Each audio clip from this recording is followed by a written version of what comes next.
I may not be an expert in this field, but I will try to share my experiences, whatever I have faced and questions that I have got using this online legal databases.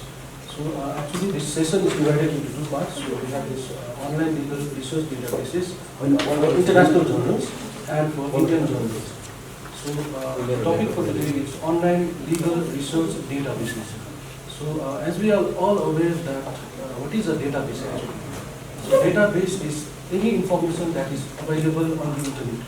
So that is called as a data. So when there is a collection of a data, so that thing is called as a database. So why are we using this online legal research databases in law? So there are a number of companies that provide these legal databases. So out of these companies, there are international companies, there are national companies. So they collect this data from the respective honorable Supreme Courts, from the High Courts, from the District Courts, and then they make a repository of this data. So through this data, we can search this data, whatever information is needed for us, so that we can search. And this over here, this company, this online tool, they use artificial intelligence also. And artificial intelligence is actually used for making things comfortable, for the answers for our queries to be more, what you call, in a refined manner. So firstly, I'd like to start on theoretical basis, because there are few things that we are also not using. And as our learned director pointed out, we are using three tools, that is SCC Online, Manupatra and AIR Online, and HINE Online. So HINE Online is international. So before I start with the practical session, I'll just start with the theoretical session. So as I already told about data, so any information that is available on the internet, that is a data. So when that data is collected, that becomes a database. So today we'll talk about this online international legal research database. And the first thing that we'll talk about today is LexisNexis. So LexisNexis, it is a company that provides us online data. So this online data is actually an international data that is provided by this company called as LexisNexis. So as you can see that this has a wide coverage of 700 plus international law reviews and journals.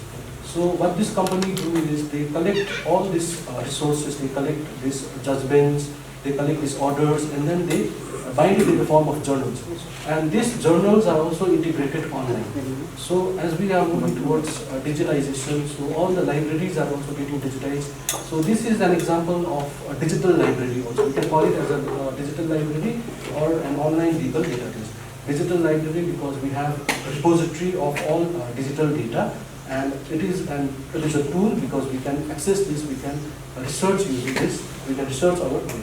So first one is LexisNexis. So it also contains US federal cases and statutes. So this is an international database. So it also contains all England law reports and Australian law reports from 1973. So as this is widely used in our reports also, all England law reports. So this is the data is all available in LexisNexis. Besides this, it also contains updated case laws and legislations in the form of acts, rules from jurisdictions like Canada, UK, Australia, New Zealand, Hong Kong, and Malaysia. So it covers a wide range of international data. So this is our first thing, LexisNexis. The second one is Judicial. So the full form of Judicial is journal storage. So it was a digital library. It is a digital library that was founded in 1994. So it also has a wide range of data. So it has over 12 million journal articles, books, etc. So we can access all this in this JSTOR, that is a journal storage. So it offers more than 1,20,000 e-books from renowned scholarly publishers. Highly recommended for academic purpose in humanities, social sciences, and sciences. So this is the monthly subscription. So this is also a very important online digital library that can be used for searching journals, that can be used for accessing to e-books, electronic books. You can access to commentaries, you can access to international web acts. So this is also a very important one, Judicial. And the other one, third one is eHeart. So this stands for electronic heart. So it is named after its founder. So the founder of this eHeart is Richard Hart and Jane Parker. So this eHeart was founded in the year 1996. So this eHeart is a company that provides works of legal scholarship. So it also has a lot of legal databases. So it has over 2,000 titles including textbooks, scholarly monographs. So a lot of information is available in this e-card. Right now we are not using this, but maybe in the future we will be able to use this. Please subscribe. This can be also very helpful for us. The third one is one can purchase e-books in PDF format on subjects like AER, alternate dispute resolution, arbitration, law, criminal law, European law, international economic law. So this is also very helpful repository for international database. So e-card, and the next one is Westlaw International. So this is also the same thing, an international online database. So it has also a wide coverage of approximately 20,000 databases of case laws. So all the foreign case laws you can find in the Judicial International. You can find legislations, you can find acts, you can find rules, law reviews, like journals, you can find treaties signed between two countries, you can find directories. So it also contains statutes, these laws of UK from 1267. Very 1267 from the time of the king, you can find data in this Westlaw International. It also contains legal coverage of other countries like Australia, Canada, Hong Kong, etc. So these all legal databases are actually helpful for international data. So you can access to international data using this online. The other one is Hon'ble. So for this Hon'ble, I am just demonstrating a practical also at the end of this theoretical session. So I will just demonstrate. So this is just the theoretical part of this Hon'ble. So it is the premier online research platform. It has over 209 million pages of multidisciplinary theoreticals. Not only law, it has like different disciplines. You can find articles about social science, about humanities, about other subjects also. And it has more than 3,200 scholarly journals covering more than 1,000 of topics. So it is also covering data from all over the world. So this is also very important for the international online journal. So it has information from United States, US, History Library, US Presidential Library, Supreme Court Library of the US official reports, bond volumes. So everything you can access in this Hon'ble. So this is the interface of Hon'ble. So in the practical system, I will just show you how it goes. So till here, so starting from here, LexisNexis, JSTOR, eHeart, Westlaw International and Hon'ble. These are all international legal databases. So till here, what we are using right now in the High Court Library is we are using Hon'ble. So others we are not using, but maybe in the near future we will get a privilege, we get a chance to use this one. So the other one that we will go through is now our national, that is Indian Online Legal Research Database. This is very important, and this I will go to the practical part of whatever I have learned till now. So I will cover it.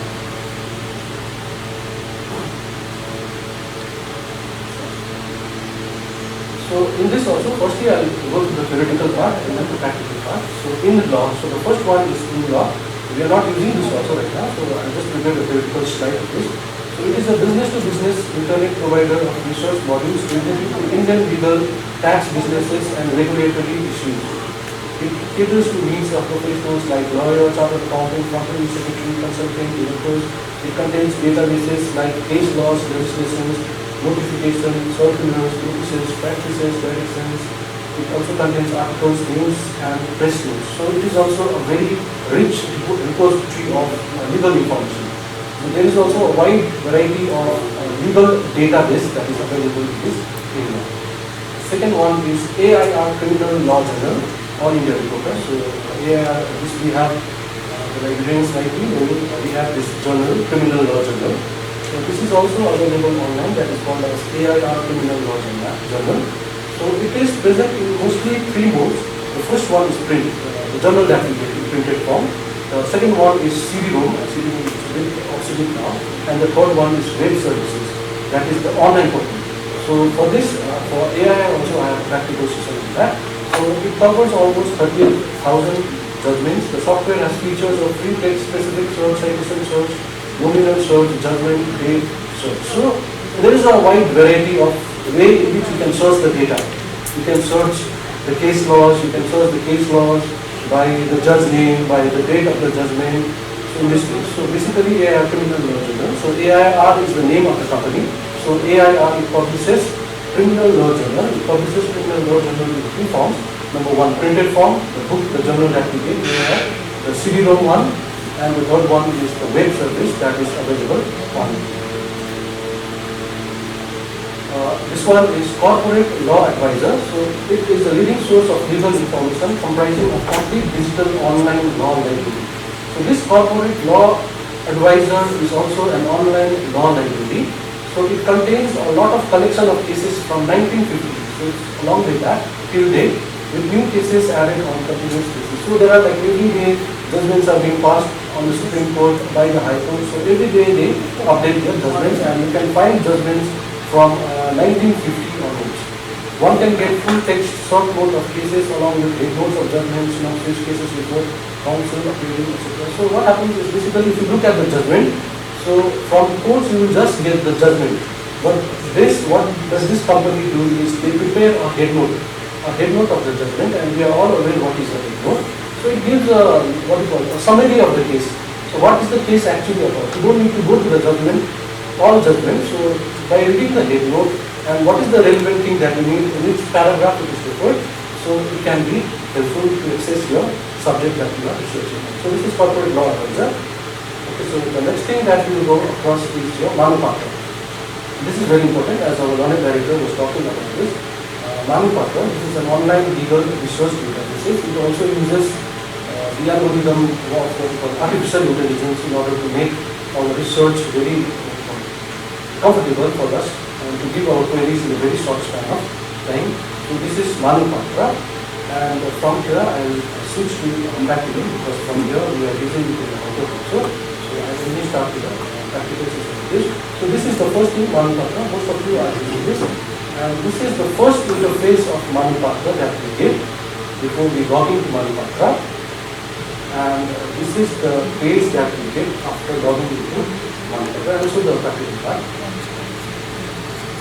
So for opening this Manupatra, simply go to this Google Chrome, and in this Google Chrome or any other browser, you can go to Firefox also, just type Manupatra. So you can see over here, this is Manupatra, and Manupatra, you can just open this, and you have a license for Manupatra. You have to subscribe for Manupatra, and if you have a subscription license for Manupatra, you can sign in. For example, I'll just sign in using our ID.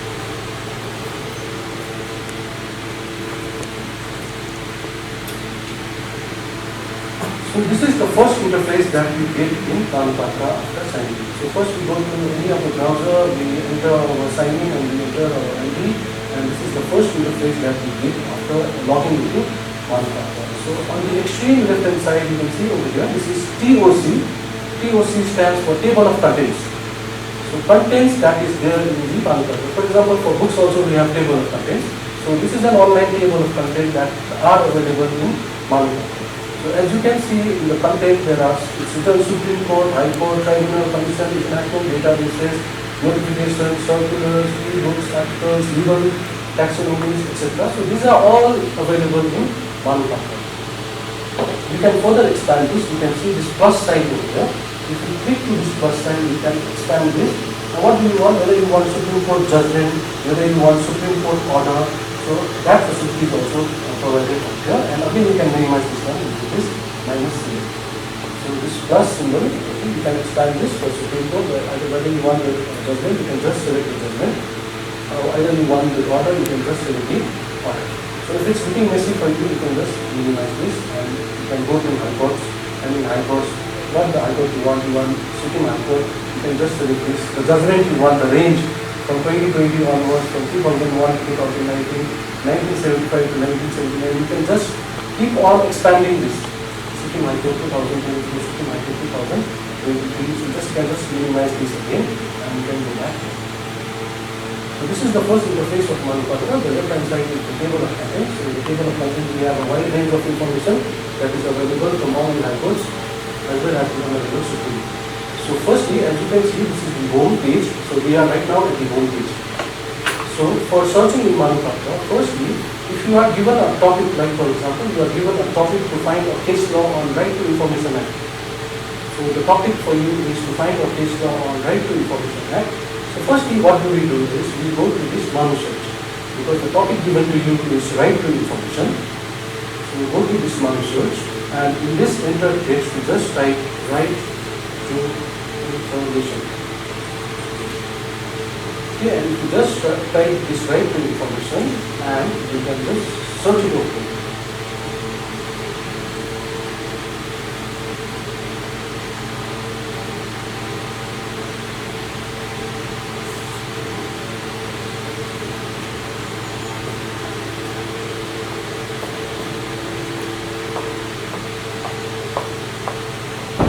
So in this right to information app, you can see a lot of judgments that have this right to information, that is like based on this right to information app. So these are all the judgments that come out for right to information app 2007. Okay, so now how to open the judgment. The next thing is how to open the judgment.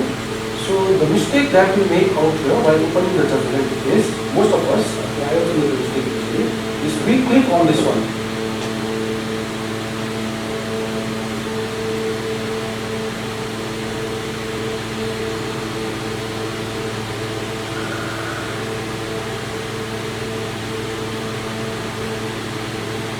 I'll just try to go over the basic.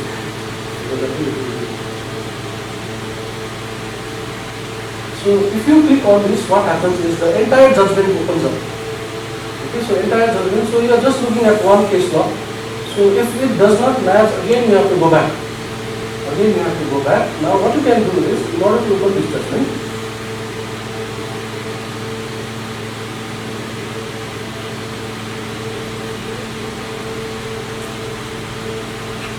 you can click on this. You can see this icon out here. It's a square box, two square box. So you can click on this icon. So if you just click on this icon, you can see that it opens in a new tab. The judgment opens in a new tab. So you can just verify here, like if the subject that you are searching for is not here, you can just minimize this, and then you can again search out here, and then you can open multiple number of judgments at the same time. So the first mistake that we make is we open the judgment, and then we have to go back again. So if we are using this button, this feature of Panita, we can open multiple number of judgments, compare them, we can open the judgments in a new tab. So this is it, and the other one, like for example, we are opening this judgment. Now we have to find the citation for this judgment. Okay, so now what actually is citation? Citation is an information about the case. An information about the case is called as citation. So where is the case located, in which year is the case located, in which book is the case located, that is known as your citation. So you got the judgment. So for right to information, the judgment is Namita Sarma versus Union of India. Now where is this judgment located? In which journal is this judgment located? So that thing is known as your citation. So in order to look for this or to locate this judgment in a book, in a journal, we have to look for the citation. So in order to look for the citation, you can see this is the symbol out here. Just near to this symbol, you can see this hand button coming here. You can just click here and you can see the citation. So this particular judgment has been reported in 2013 volume 1 Supreme Court cases, page number 700. No need to print out, you can just take out this citation, you can put it in the book, and then you can present it to the honorable judges. It is also reported in 2013 volume 1 Supreme Court cases, labor and services, page number 240. So in this way, firstly we can open the judgment. Secondly, we can locate the judgment through citation. Like where is the judgment located, in which book it is located, what is the date of the judgment, so everything that is known as a citation. The third thing that we will look into manufacture is printing the judgment. So for printing the judgment, up here you can see there is an icon for print. So if we just go out here, we can print the judgment. So again in this judgment, we will get this option of printing the judgment without case note or with case note. So I think for printing judgment, this with case note would be much more appropriate because we will be getting the head notes. So as I said earlier, head notes gives us a gist and information, a summary of the cases. So if you just select this one, so you will get the judgment along with the head note that has been prepared by the authors of Lama. So out here, so you can just see the case note also. You can just maximize this tool. And this is the case note, Constitution of India, Article 32. So over here we have the case note also. And simply going here, we can just print this one. So this thing is printing the judgment. Okay, the other one is Just open this judgment again. Sometimes what happens is judges, they don't want this case laws from Manu Patra. Okay, so they don't refer to, because sometimes the paragraph changes. So what happens is that when the Supreme Court, they pass a judgment, they have their own paragraphs. So in this, what happens is the author, while making the date notes and all, sometimes the paragraph goes up and down, so sometimes the paragraph does not match. So if the judge wants a true copy of the Supreme Court judgment or the order, so over here you can see there is a true print option, replica option. You can simply click here, you can click here, and then you can get the true print copy of the Supreme Court judgment.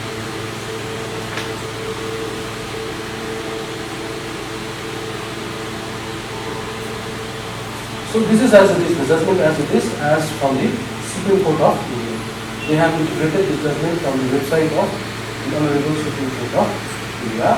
And then the other one, Allahabad, it says INR, Kerala, Indian Law Enforcement Kerala. It's also reported in that judgment.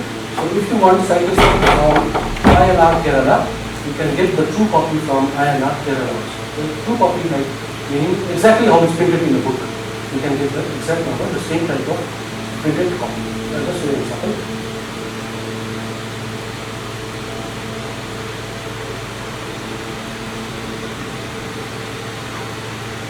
So this is the judgment that is in INR, Kerala, as it is.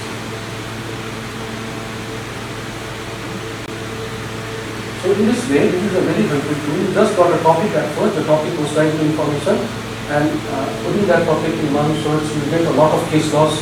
And in order to open that case laws and to find a specific answer to your query, you can open it in new tab, and then after opening in new tab, you can locate it, where is it located, in which book it is located, and then you have the option of printing. If you don't want to print, you want to save the paper, you can email it also. This is the option for emailing. You can email from to, you can also CC it if you want to save paper. If you want to open it in a tab or anything, you can also email it. And then we have the option for printing it with case note, without case note. If you want the original true copy, because sometimes what happens is the paragraph does not match. So if you want the true copy, you need to go to the Supreme Court website. Directly from there, you can access the true copy of the judgment of the Okay, the first thing that we have covered, this is the home page, table of contents. So one search we have covered. So if you have a topic given, you have to search judgment on that topic. We will go to one search. The second thing present out here is legal search. Now, if you know a party name, for example, a party name is given to you. For example, a very landmark case, Kesavananda Bharati, is given to you, and you have to find the citation of that judgment. Now, tell me where is Kesavananda Bharati, in which book it is. For that, you have to go to legal search. Legal search, when you go to legal search, at first you will get this option of advanced search. And in this advanced search, at the topmost on the left hand side, you can see it's either appellant or respondent. You can either add appellant or either you can add respondent. So we will just type the name of the case, Kesavananda Bharati.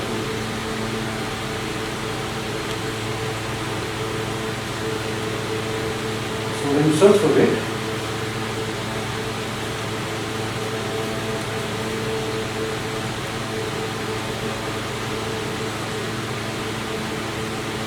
you will get Kesavananda, only Kesavananda Bharati. Okay, so exact judgment you will get out here. So in order to open this judgment, the same thing again, the box.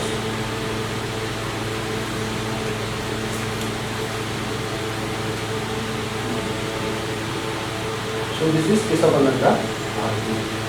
So one more thing is like one thing we can do also is Manu search, but this is also a common mistake that is made. So people what they do is they directly search to Manu search, so Kesavananda Bharati. So when you search from this Manu search,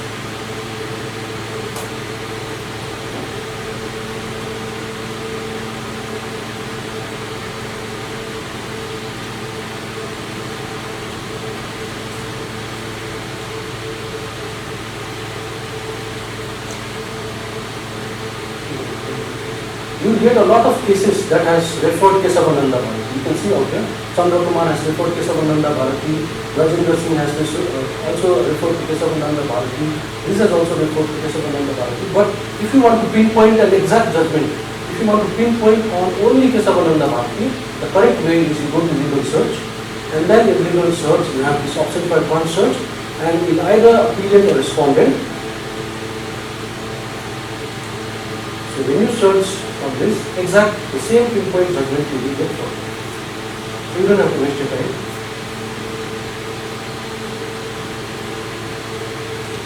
So this thing, only the case of Ganga Bharati judgment comes to. So this is an important feature for the research. Again, we will go back to home.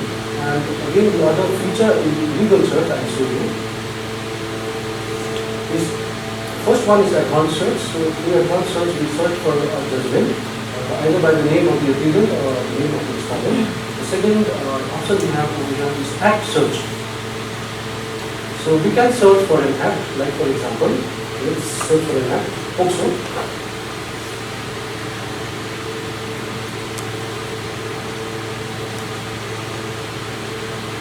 So protection of children from sexual offences 2012 Act.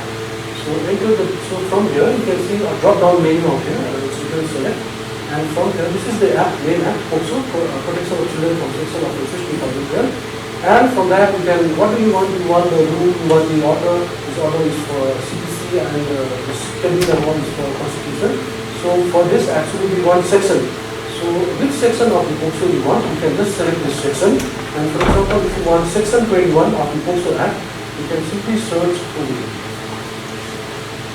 So if you search over here, Act, that is the main Act POCSO, and in POCSO you want a particular section, that is section 21, you go to this section and then you just enter the name of the section, you will get this particular section for this Act search. The next thing is rule search, and this rule, we have a number of rules for us also, for you also in the district court, you have your own recruitment rules, for our high court also, we have our own recruitment rules. So in the same way, we can search for rules from this one. So for example, let's take an example of a rule, Central Civil Services.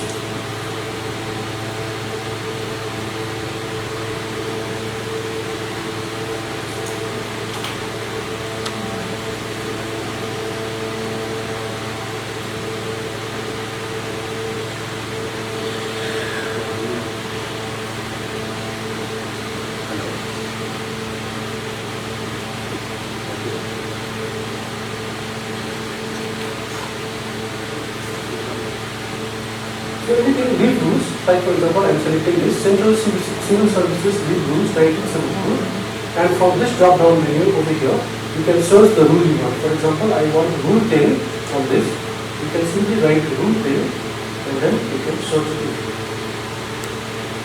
So this rule 10 of Central Civil Service rules, combination of one kind of lead into another. So a specific rule you want, you can search for this rule search. So advanced search is for searching for appealant, respondent. Act search, you can search any particular section of the act. Rule search, you can search any particular section of the rule. So I will not go into the details. This is direct tax. So any like tax matter you have to search. For example, income tax, wealth tax, interest tax. So this all like pertains to tax matters. The other one is GST, goods and services. If you want to search for case laws related to GST, goods and services, you can search over here. I will not go into the details as we make one at a time. The next thing is notification search. Now this is very, very important because this notification also contains notification from Sikkim also. Sometimes there might be difficulty for you to find what you call this notification. So as you can go over here, you can find central notifications also according to the Ministry of Finance, Ministry of Civil Aviation. So if you just select this one, you can see there is a department, Civil Aviation, and if you search the title, any title you want, you will get the notification, central notification. So in this way, you can search the notification. So I'll just go into one. So there was a query before from district court. One of the librarians from district court had a query. The query was whether Special Marriage Act is enforced in the state of Sikkim or not. So now how is this act enforced? This act is enforced via a notification, right? So via a notification. So in that question, what comes to our mind first is we have to search for the notification. Notification that has enforced this act. So now what to do? You might be optionless at that time. So if you get a query like that, whether Special Marriage Act is enforced in the state of Sikkim or not, don't worry, just over here in the title, you will just write.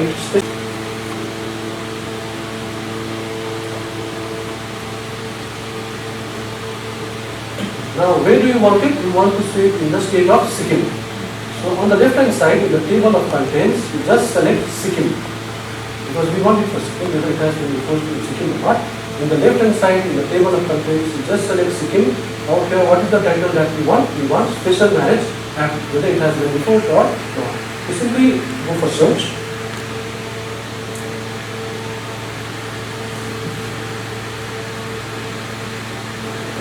If we go for search, you can see this is the date that it has been extended. So firstly, what happens to an act? It has to get extended, and secondly, it has to get notified, or it has to come into force.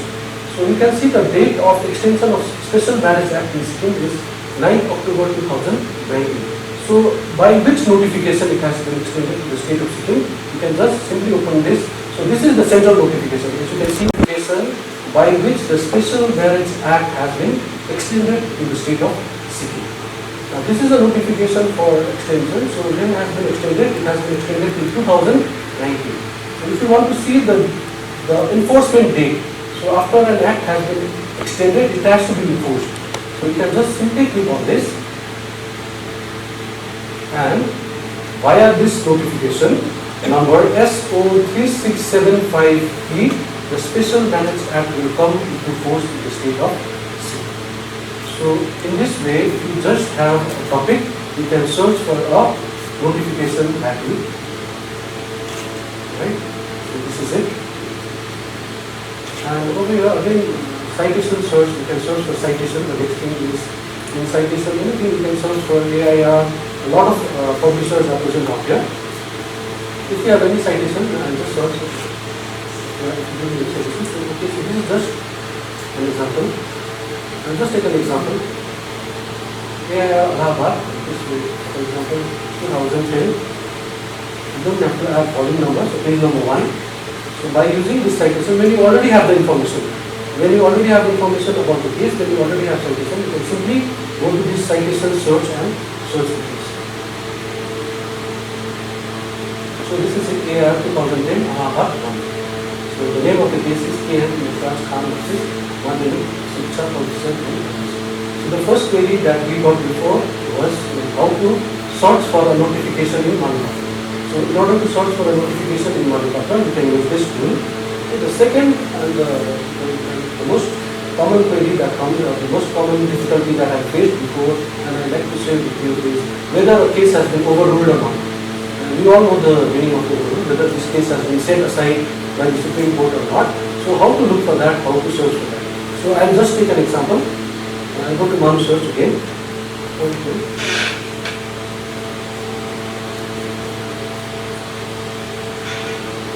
Appointment of arbitrator.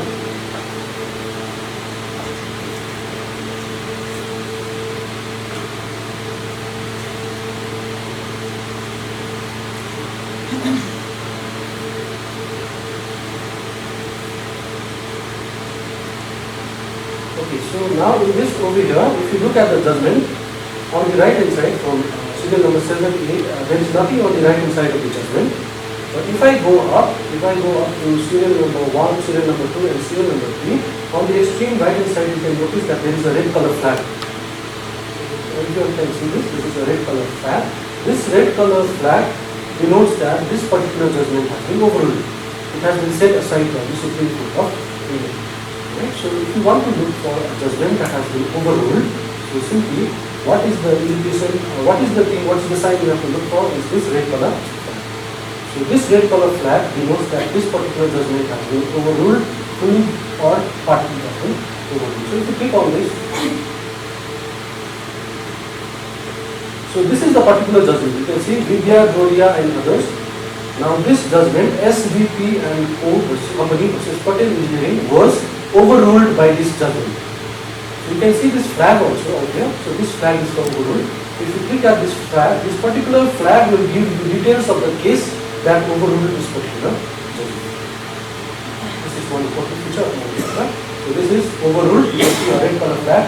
If you open this, if you want to see what is the case that overruled this case, you can simply click on this one and when you get the information of the case or the detail of the case, that overrule this. So this is another important feature of Manupatra to see or to check whether the case has been overruled or not. The other one is a problem that I faced before, and I want to share with you, is SLP, Special Leave Petition. So actually SLP Leave Petition in Article 136 of the Constitution, if you are an aggrieved party, whether is satisfied with the judgment, if it is not satisfied with the judgment of the High Court, the aggrieved party can go to the Supreme Court of India to review the judgment. So if a particular judgment has gone to the Supreme Court, and if you are to check whether that judgment is overruled or not, or whether that judgment, the decision is pending, or whether that judgment has gone to the Supreme Court as SLP, Special Leave Petition, you can check it from here also. So I'll just take an example. Just prepare an example. So I'll just select Himachal Pradesh. Again I'll go to legal search. And in this legal search, I will write the party name. I will go search.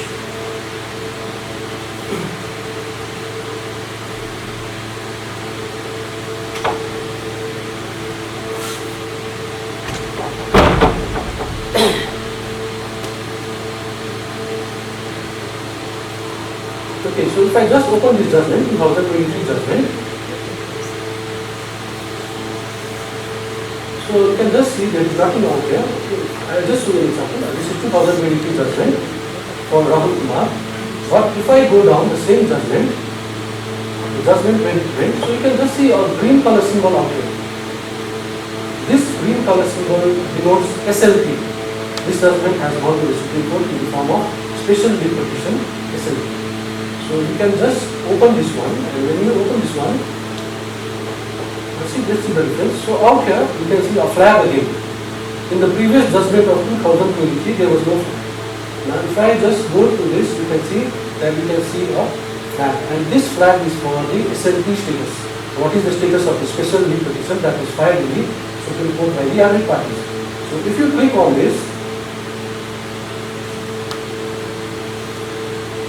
so this particular Special Leave Petition SLP was also disposed by the Supreme Court of India with SLP numbers. If you want to look at the details of this SLP, you can just click on this, and you can also find the details of the SLP. So these are the SLP to which this was disposed of. So this is all about Manupatra. So this is just the basics of Manupatra. So due to this paucity of time, you might not be able to cover all the details.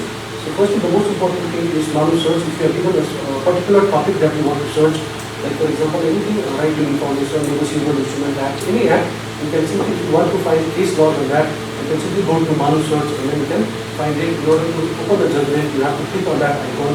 You can print a judgment with head note, without case note. You can also get the original copy of the judgment. The next feature that we have is legal search. If you want a particular pinpoint a judgment, you can add the name, enter the name of the either the petitioner or the respondent. You can get it. You can search for a particular section of an act.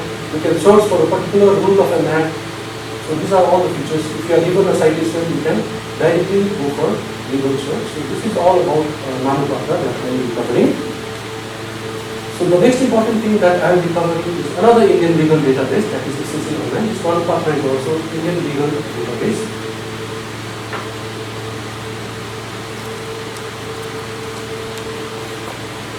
This is the other one, SCC Online. So this is the interface of SCC Online. Simply you can type SCC Online in Google, and this one.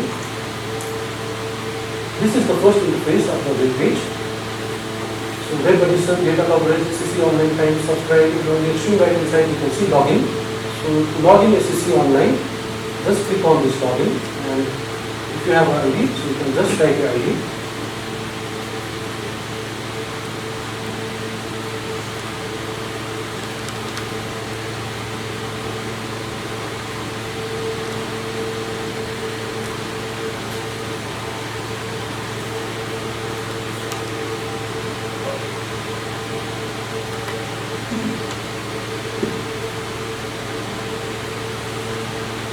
So you can just log in using a user ID and password, and when you log into SCC, This is the first interface or the first page that we get after we log into the system.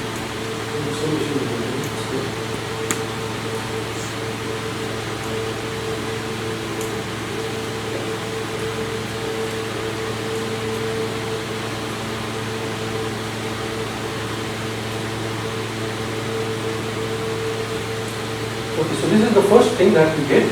So you can see there are a lot of, we call it as styles, word search, legal search, citation, party name, words and phrases, my library. So after opening the SCC online first, this is the interface that we get. So again, over here, this is also an online tool in which you can do legal research.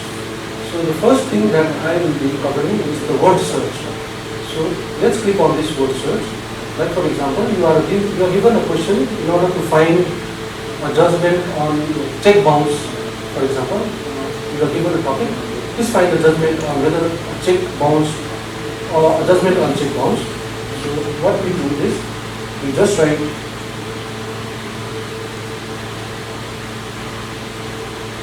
check bounce, and we have this Boolean operator plus sign. So this is a Boolean operator, criminal.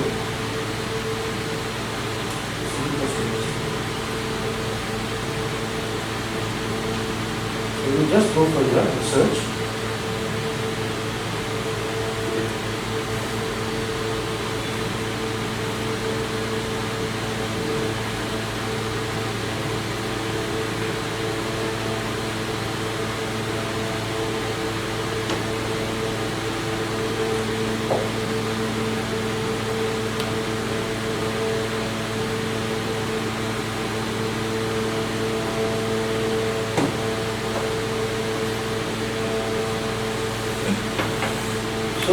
Check bounce, or in other words, in legal terms, dishonor of check. So it is in sections 138, 147 of the Negotiable Instrument Act, 1.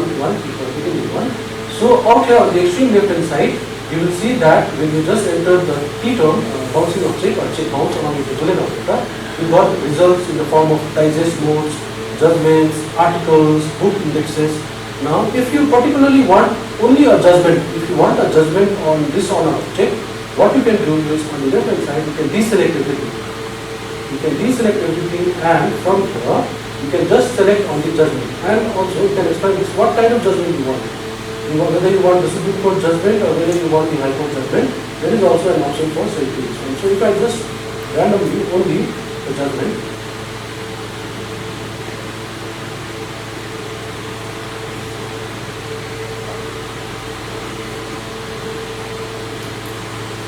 so you can get this judgment, Negotiable Instrument Act, dishonor of check, section 138 to 106.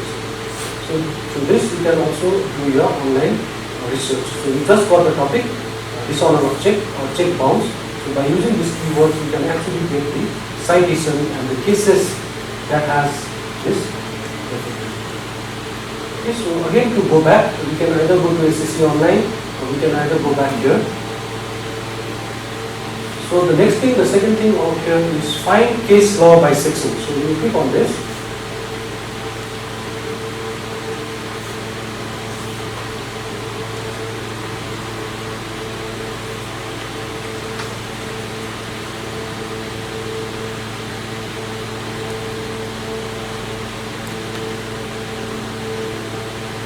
So let's take an example, Prevention of Money Laundering Act. So from this act, we want a particular section of this act. So Prevention of Money Laundering Act, so this is the main act 2002. So if you just want a particular section,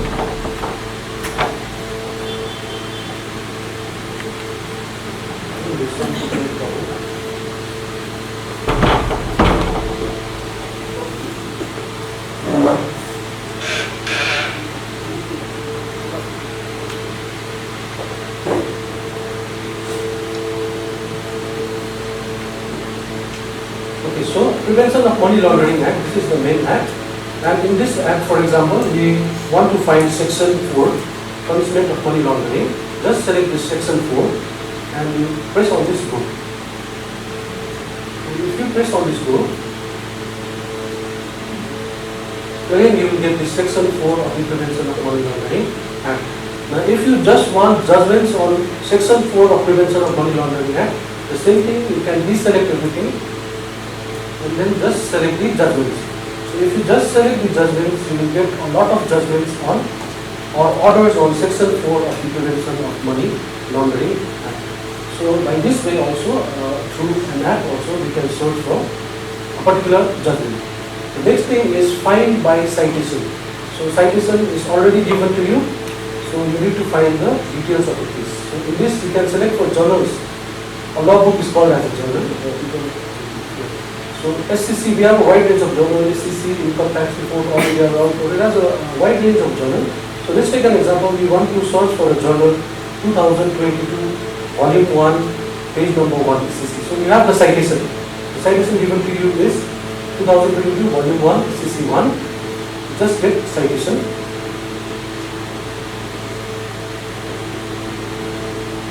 And with the help of this citation, you will get the details of the case. Right? So through this also, the other feature is you can also print this judgment. So in order to print this judgment or email, the same thing, you can see this icon out here. You can email this judgment also, or you can print this judgment also. When I go to this arrow, you can see there are two options. One is TP, true print, and the other one is non-true print.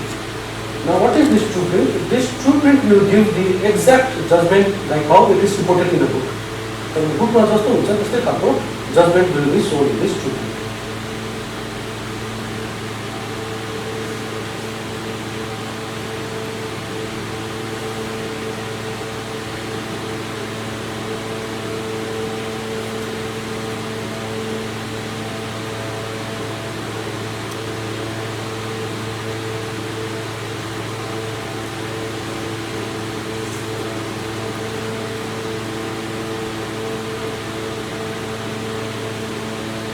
This is exactly as it is in the book, the judgment as it is in the book. So while selecting this option, you can go for true print or non-true print.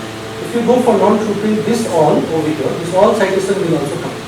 Because sometimes online citation will also be given. So if you want this particular case in an online citation, we go for this non-true print. But if you want this judgment as it is referred in the book, we will go for true print. The other function that might be helpful for stenographers is you can also copy paste the paragraph of the judgment. So if this particular judgment is referred in a particular case, you can copy paste, no need to type it again and again. Then you can find a feature of copying it and directly pasting it also. So over here you can see something like a cardboard that we used to use in our students.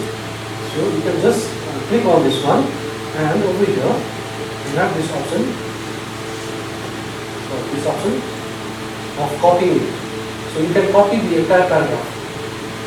You can email it, you can email this particular paragraph, paragraph 3, or you can copy this one and you can paste it in your Word file, and then you can delete it. So it's an ease for you also, don't need to type the whole judgment, the particular para that has been relied on the judgment, you can just select this cardboard thing and then go here, copy it, and then you can paste it in the judgment. So this is another important function of this online. So in order to go back again, the same thing. So till now we have covered this word search, find case law by section, find by citation. Now the other important thing is find by party name. So you are given a party name, please find this judgment. Like for example, let's find a judgment called Dewan Chand Builders. So party name also, you have all the different courts. You have Supreme Court, you have High Court. So this particular case pertains to the Supreme Court. So we select Supreme Court, Dewan Chand Builders and Contractors. So it comes up in the menu, in the drop down menu, just select it, find case, and here you get the citation of this case. It is reported in 2012, volume 1 SCC, page number 101. So if you are given a party name and you want to find the citation, you just go for search for party name and which court you want. You want the Supreme Court. Let's take an example again of our High Court only, Sikkim High Court. Yogesh Vatani, very famous case of COI. Just go to the Sikkim High Court and type your Yogesh Vatani. So when you just type and select this one, again you get the citation for this Yogesh Vatani. So this particular case is reported in 2022 SCC Online Sikkim. So by this way, if you are just given the name of the party, you can get the citation. Over here also you have again option search by famous case names. Let's take an example. I find the party very like for example, Ram Masjid case, Ram Temple, Babri Masjid case. So you can see famous case. If you just select this Babri Masjid case, find case, Ram Janmabhoomi. So this is the main case that you know. So if you have a very famous case that you know and you want to search, like for example, Mumbai terror attack, terrorist attack, 26/11, you just find it, Muhammad Asbab Kasab, you put this very famous. This is also found. This is one important tool.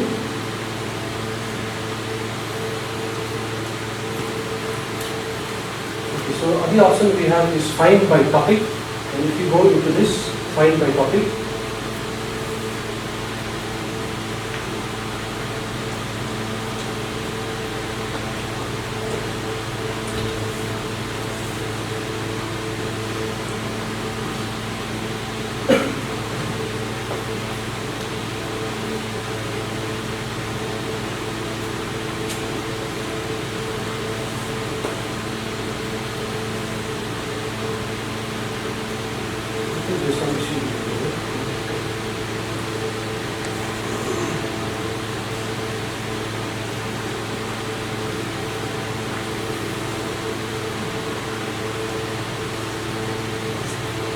just want to find by a topic, so you will get a lot of topics out here.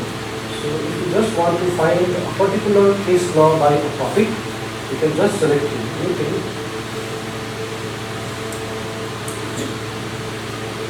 Like for example, civil CPC you want.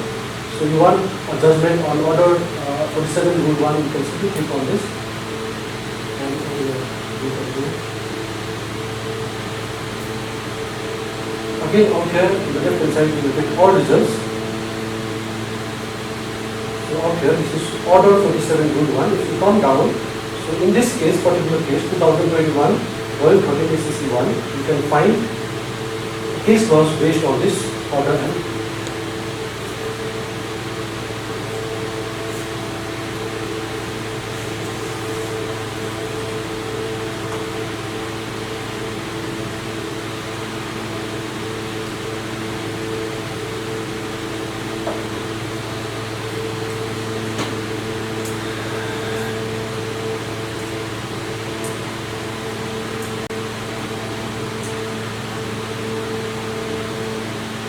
order 47 rule 1, order 47 rule 1. So this particular judgment contains case law of order 47. So this way you can search for it.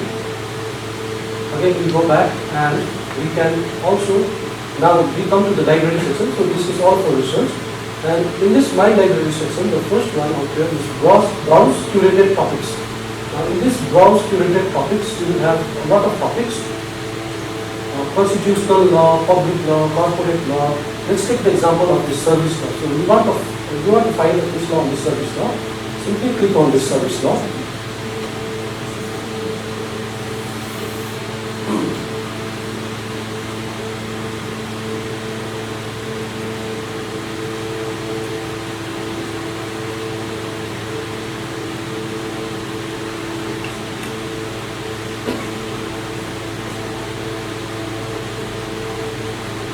So in this you can see service rules for the expanders one. So press and media, banks, tribunals, what is the rule you want? So like example, armed forces rules you want.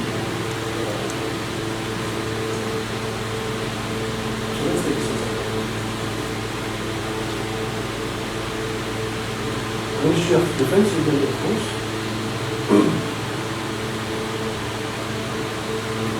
So this is it, this is the notification, SR 30. So this is the service law of the Indian Air Force. So in this way you can also get laws. So you can go back directly from here also. Browse judgment by courts, tribunals. This is another option. So if you click on this, on the left hand side you can see, you can get judgments from India, you can get from Bangladesh, you can get from Canada, International, Pakistan. And in India you can get judgments from Supreme Court, you can get judgments from High Courts, from District Courts. Okay, so for example, if you are given this final judgment that was passed yesterday or day before yesterday or this month. So what we do is from Supreme Court, we further expand this plus sign, we expand this and the year is out here. Further expand this 2020 to 2024, you get judgments. Further expand this, you want a specific, you want judgment from 2024, again expand this, further expand this, you want judgment from September, further expand this, and you want judgment from 11th September, further expand this, and you get the judgments that was passed or the orders that was passed by Supreme Court on this particular day, that is September 11, 2020. So again, if you want to search for the judgments that was passed on 10th September by the Honorable Supreme Court, again you can click this one and you can see the number of the list of the judgments that is passed by the Honorable Supreme Court on this particular day, that is 10th September 2020. So this is also an important thing. So to go back, you can either go here, trials, you can just see this one also. So this was browse judgments by courts, tribunals, and browse legislations. So legislations means acts. We can browse acts from here.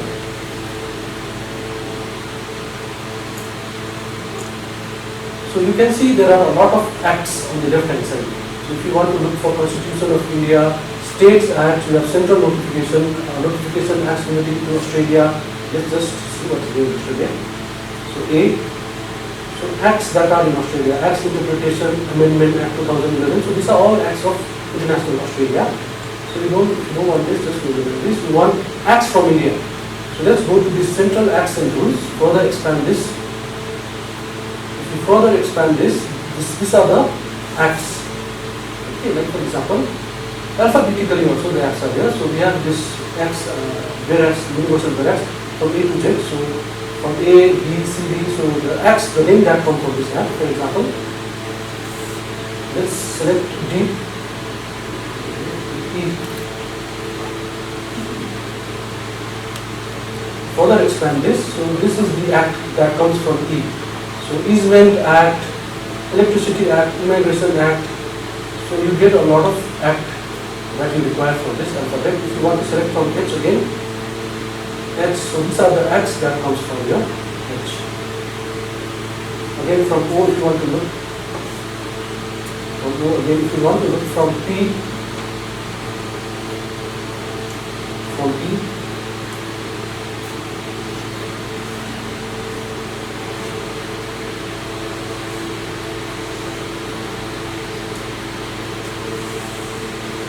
So these are the acts that comes. So we can also search for acts using this. So in the same way, you can search for articles. So if like you are given to search for articles, if someone is doing further studies, if any of the judges are doing further studies, you are given a topic to search for articles or law reviews or journals, you can go to this and then you can further expand this. And you can see there are a lot of articles from different institutes in India. You have articles from abroad also, Dhaka University, Gujarat National Law University, you get everything, so you can just open this Delhi University, so you can get this particular journal from.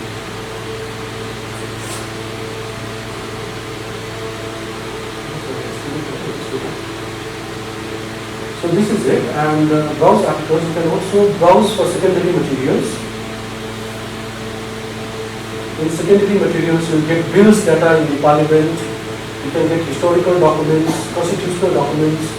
So bills that are introduced in Lok Sabha, bills that are introduced in Rajya Sabha, bills passed by Lok Sabha, bills passed by Rajya Sabha. So you get everything in this secondary materials. So you go back again. Browse treaties. Now this treaties is signed between two countries. Agreement that is signed between two countries are treaties. So in this treaties you can get bilateral treaties. So if I just search for India, so you will get treaties that are signed between India and Belize, India and Cuba, India and Israel. So treaties signed between two countries also. You can get it from this option. So browse legal news. So if you want to search for any news, legal news, you can go to this. You want news of the Supreme Court, you want news of the High Court again, further expand this. If you are given that certain thing is there in the Supreme Court, please find this news, you can go to this.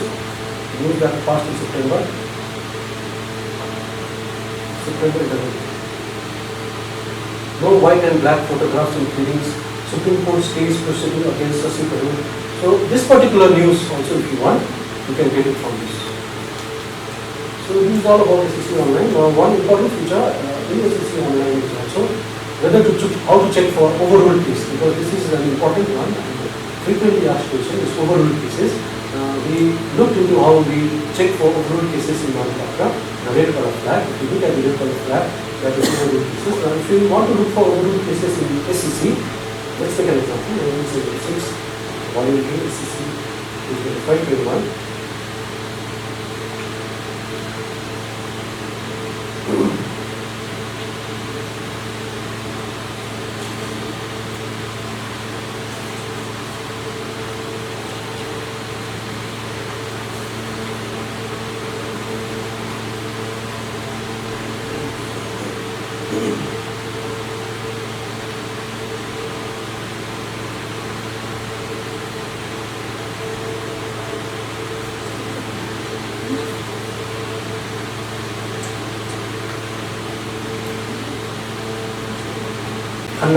So his was dissenting opinion. So he thought that this particular case, this particular point should not be overruled. So majority overruled it except for one. So that's why we are not getting this symbol. So this is all about SSC Online.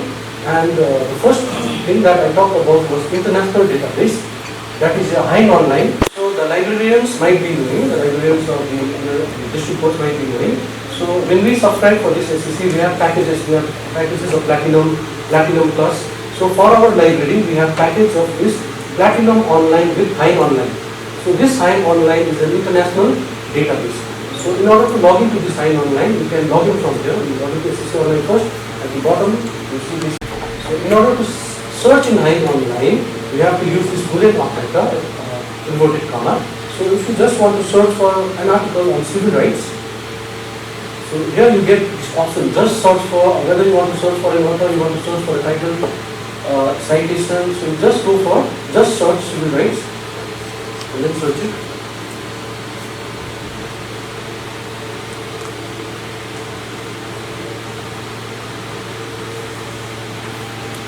So you can get a lot of articles on civil rights. So these are all the articles on civil rights.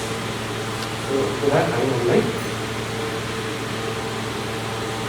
So if you want to search from an author, if you want to search an article from an author, go to Pucha, let's take an example. So here you go to author, the name of the author, go to Pucha, and then you search.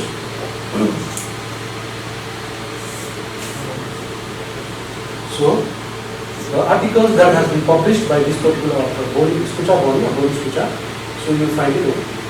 So in this way you can search for articles using this one. And over here you have an option called search help. So if you are new to Hein Online and you don't know how to use Hein Online, you can go here and you get the list of the Boolean operators that can be used in order to search and or not.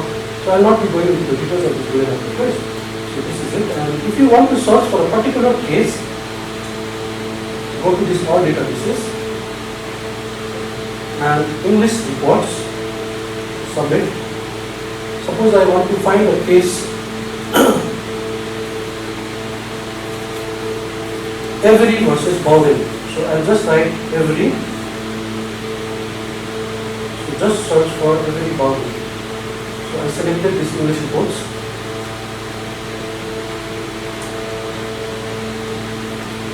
So every Bowden. So this every versus Bowden is reported in this English law reports. You can import this. You can save it as a PDF. You can print it. So this is the one reported in English reports.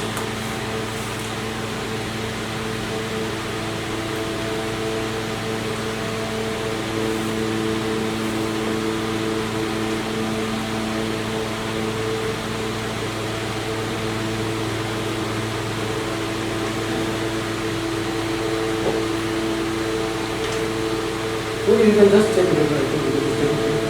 So the last topic I will go is AI online. So this is also another tool that we are using, AI online.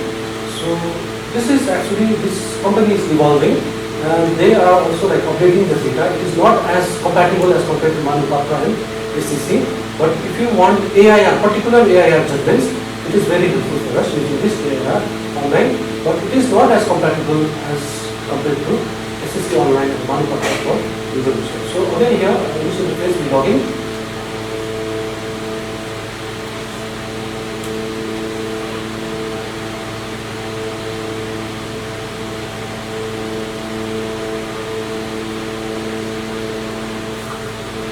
Okay, so also out here you have the same thing, free text search. You can search just by typing the topic of the judgment or the name of the act, the same thing.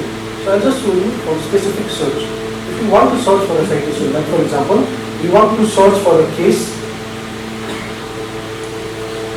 So over here, citation search, nominal search, judgment, date, bench, court, judges, all features you can use in order to search for a case. So let's search for a citation. We go to citation search.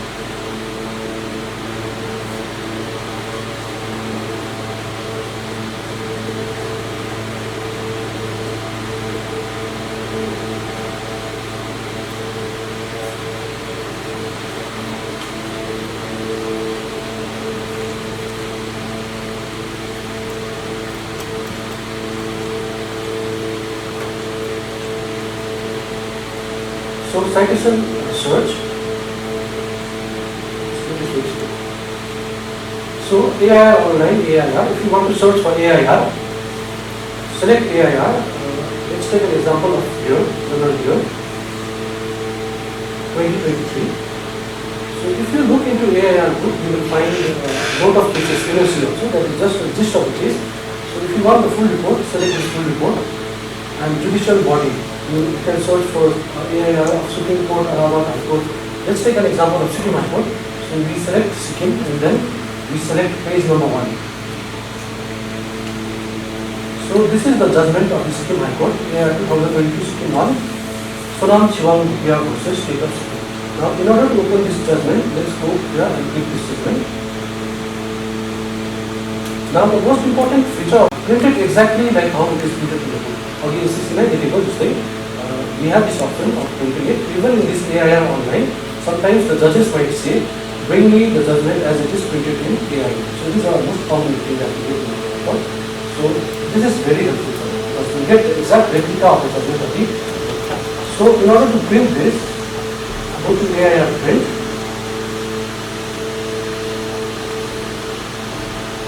And you can download this one.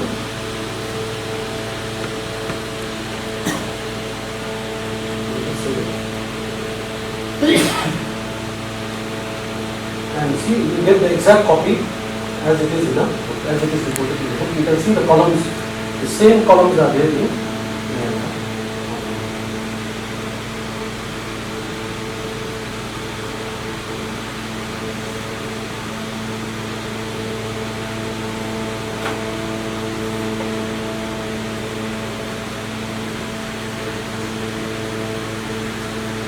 So this is all about it.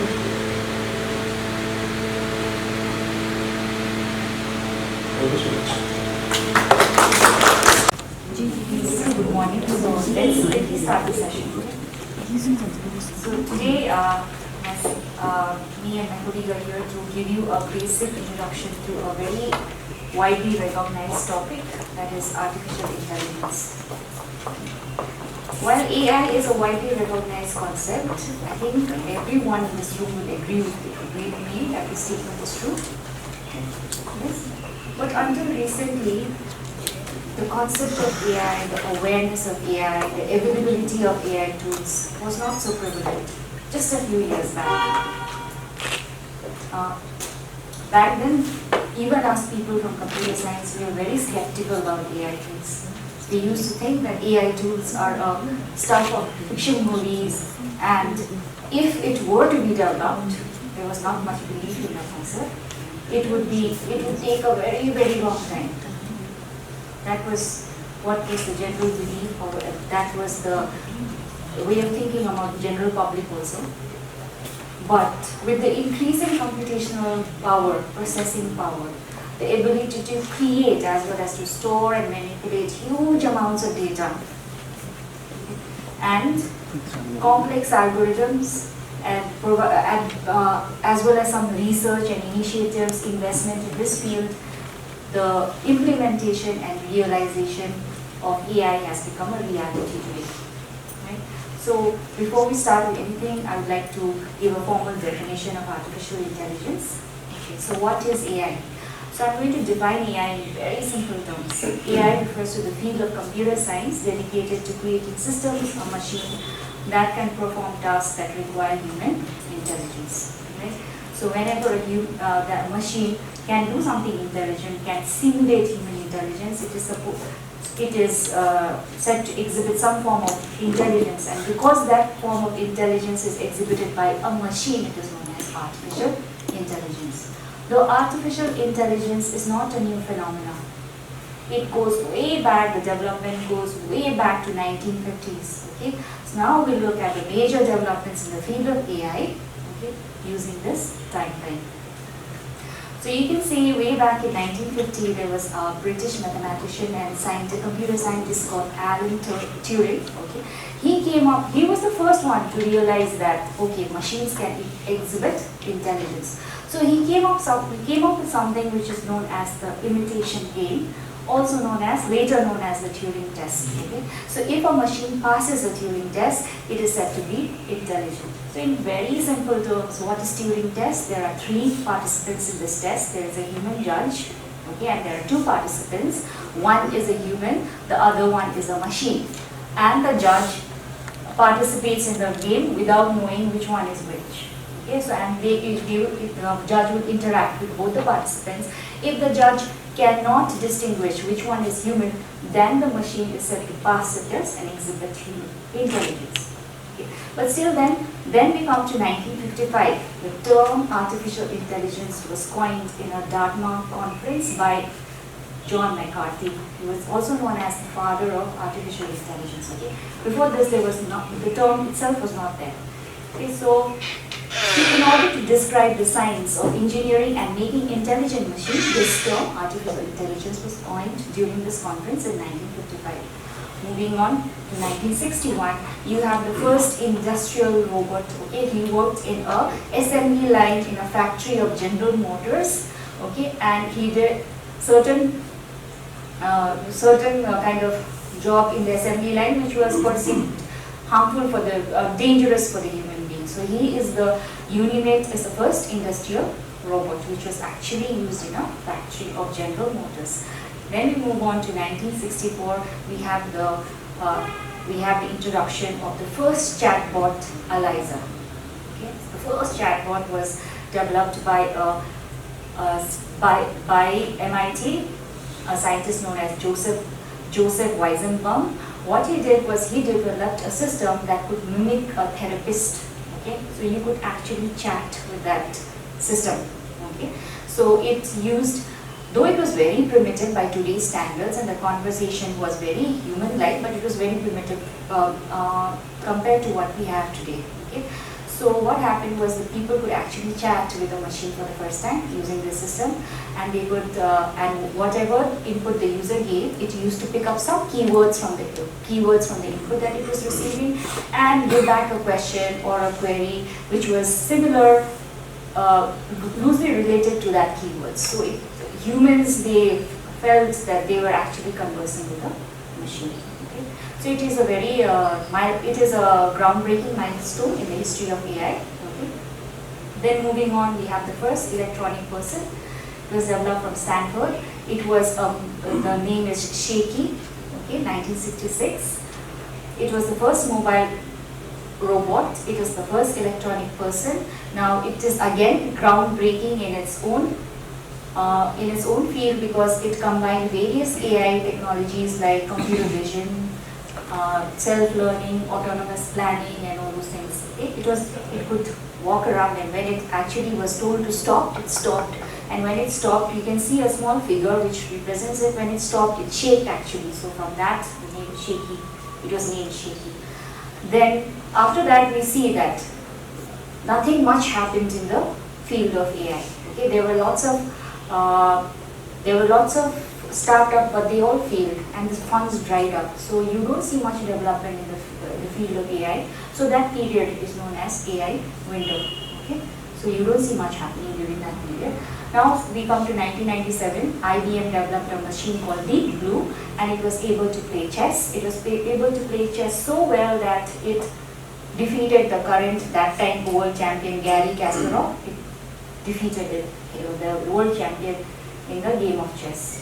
Then we have the first humanoid robot, which was developed. The name of the robot was Kismet. It was developed in MIT again. Now this one was a first robot which could actually understand human emotion and try to imitate it. So we could have, so it gave an impression that it could respond to people's feeling, okay? And it looks exactly like you can see it there. Okay, so it gave the feeling when it was feeling sad, you could make out. When it was surprised, you could make out. Okay, when it was angry, you could make out. And when you are interacting with it and saying something, praising it, it would become happy. If you say something, it would act surprised. So it actually responded to human conversation. And this was the first humanoid robot. Okay. 1999, we see IO. Okay, it was a robotic pet dog, which was launched by Sony and still available till date also. Okay, so if you can train it, it can learn commands from you, it can become a part of your family, like that. People actually treat it as a part of a family. It is available in different variants. Okay, so it's just basically a pet dog which you don't have to feed. It will be there forever with your family. Okay. Then we have next 2022, we have the first robotic vacuum cleaner, which is able to navigate on its own and clean your house. Okay, that was again Roomba. Some parts I'm skipping out because it's already displayed. Okay. Then in 2011 you have Siri. Okay. You all know Siri? Yes, it is a virtual assistant, a voice assistant that responds to your command. It came along with the iPhone 4S. Then, in the same year, 2011, you have the IBM developed a machine known as Watson, okay, and many of us have seen the Quiz Show Jeopardy 1 million prize in some of the shows that we see, okay. So there were 2 champions of those shows, and 2 champions, and Watson was the 3rd participant. He won that game against the 2 champions also, okay. Then I was talking about the Turing test, okay. Now this 2014, you can see a picture there. That is an avatar of a person. It was an avatar of a chatbot known as Eugene Gostsman. It was developed by Russian coders. Okay? This was the first chatbot to pass the Turing test. Okay? It was created by some Russian coders, and it mimicked a 14-year Ukrainian boy. Okay? So 33% of the people who interacted with this chatbot thought it was a human. Later on, we found out that it was a chatbot. Okay? Then 2014, you have Alexa, another voice assistant, which was launched by Amazon. Okay? Then we have seen all the success story. Now let's come to a cautionary tale. Okay? That is the launch of Tay. Okay? Tay was again a chatbot, which was developed by Microsoft. Okay? It was launched in Twitter in the year 2016 to experiment how artificial intelligence would behave in a social media environment. Okay? But what happened was, as soon as it was launched, within 16 hours, it had to be taken down because it started tweeting some very inflammatory and offensive tweets. Okay, so this case actually brings out the ethical implications of artificial intelligence. Okay? Then 2017, we have the game of Go. Okay, there are black and white small, small pebble-like thing that you play Go with. Okay, it's very famous in Asian countries. Okay, now it was thought that it was thought that computers could never win this game because there were just too many permutations and combinations in this game. Okay, but eventually in 2017 you have Google's AlphaGo, which defeated the world champion at that time. He was from South Korea. Okay, that person was defeated in the game of Go also. Okay, now beyond this, whatever happened in the timeline of this is very important, and what happens is the AI becomes more accessible, more general public become more aware about AI after 2017. So we'll take that up in the next slides. Okay, so in this slide we are just going to go to 2017. Okay, before moving on, we will quickly look into the types of artificial intelligence based on the capabilities. Okay, based on the capabilities, we have only 3 types of artificial intelligence. The first is known as the narrow AI, also known as the weak AI. Okay. Next, we have general AI or strong AI, and finally, we have something called super intelligent AI. Okay. Now, before I proceed with anything, I would like to say that all the AI that we have today that exists falls into the first category, that is the narrow or the weak AI. General or strong AI and super intelligent AI do not exist, okay? But there is speculations and there is research in that direction. Okay, so whatever you have used till now falls into the first category. Why is it called a narrow or a weak AI? Because it performs just a single or a very limited set of tasks. Okay? And examples are virtual assistants, you know, Siri and Alexa. Their functionality is very limited. Okay? They cannot correctly respond to all your commands that you give. Okay, then you have chatbots. Okay, and chatbots is also, they can only do natural language processing. Whatever input they give, based on your input, it produces an output, a new content. Okay, and then self-driving cars, recommendation systems, all these recommendation systems that we see on, all of us use YouTube, right? Whatever kind of videos you see the next time when you open it, the same kind of video pops up, right? Recommended videos. This happens in your Netflix account also. All these are examples of narrow and weak AI. Okay. Moving on, we have general and strong AI. Now, to say in very simple terms, general AI would be something which is exactly like a human, possessing intelligence and capable of doing more than one task. Okay, so when it does not yet exist, but with the current pace at which the computing power is increasing and technology is increasing, we are saying that this, in theory, is achievable, and maybe by 2030 we may see 2030, or that there is lots of speculation. We may see something that represents this kind of AI.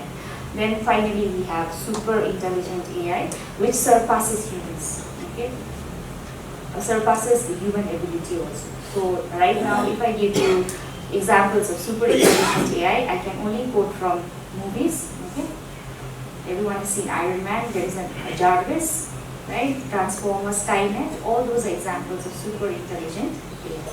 Okay. Now we saw that there is only narrow and weak AI that exists as of now.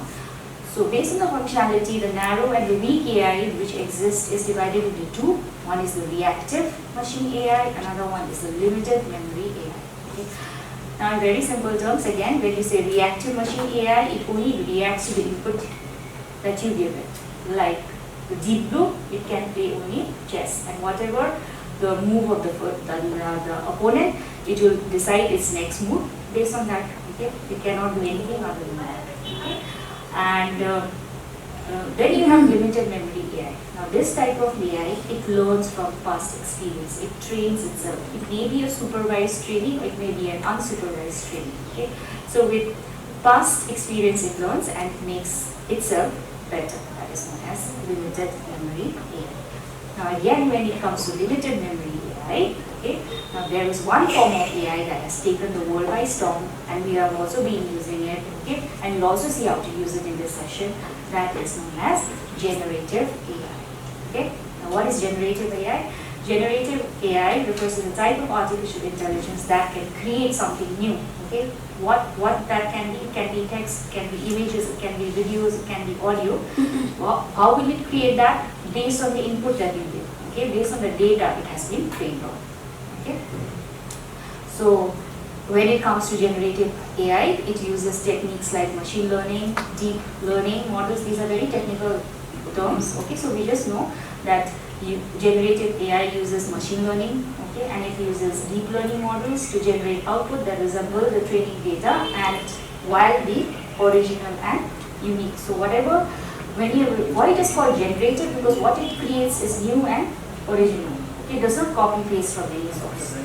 Okay, so based on your input, it gives you something new. That's why it's known as generative AI. Okay. Now, our key features of generative AI, it creates something. I already say that. How does it create? It creates, the output that it gives is based on the input that you give. Now, what is that input? it is called a prompt. Okay, it is called prompt-based generation. So whatever text you write, let's take for example ChatGPT. Okay, whatever text you write in the text box before hitting enter, that is the prompt. Okay, and based on how good your prompt is, you get your output. Okay, the way you write prompt is so important that there is something known as prompt engineering to it. Okay, people learn how to write efficient prompts. Okay, we'll see a few examples, basic examples later on, and it learns from the data that is trained on. Okay, so here arises the question that what kind of data it is trained on. If it is trained on a biased kind of data, the output will be biased. Okay, so here the ethical, legal point of view also comes into the picture.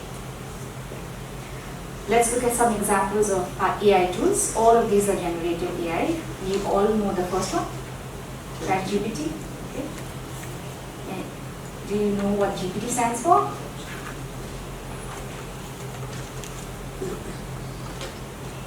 Okay, the GPT in chat stands for generated. Remember generative AI? It's taken from there. Generated pre-trained transformer. Okay. So that is ChatGPT. Next you have another one, that is Perplexity. Okay, we'll look into all this later.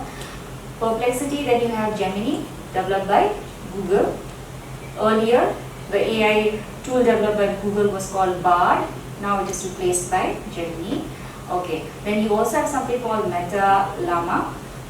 Okay, and then you have Microsoft Copilot. When you open your WhatsApp nowadays, can you see one of the logos that is displayed there? Right? Can you tell, can anyone guess which of these is that logo? It's Meta. Okay? Okay? So now it's so easy, you just have to chat. It's like chatting with your friend, you open your WhatsApp, you ask it anything, it will give you an output. Okay? So, have you used that? Yes? Okay, you can try it, okay? When you open WhatsApp, you will see this round blue ring, okay? You can try chatting with that, based on what prompts we used to do. If you have not done it, if you have already done it, you know. Okay.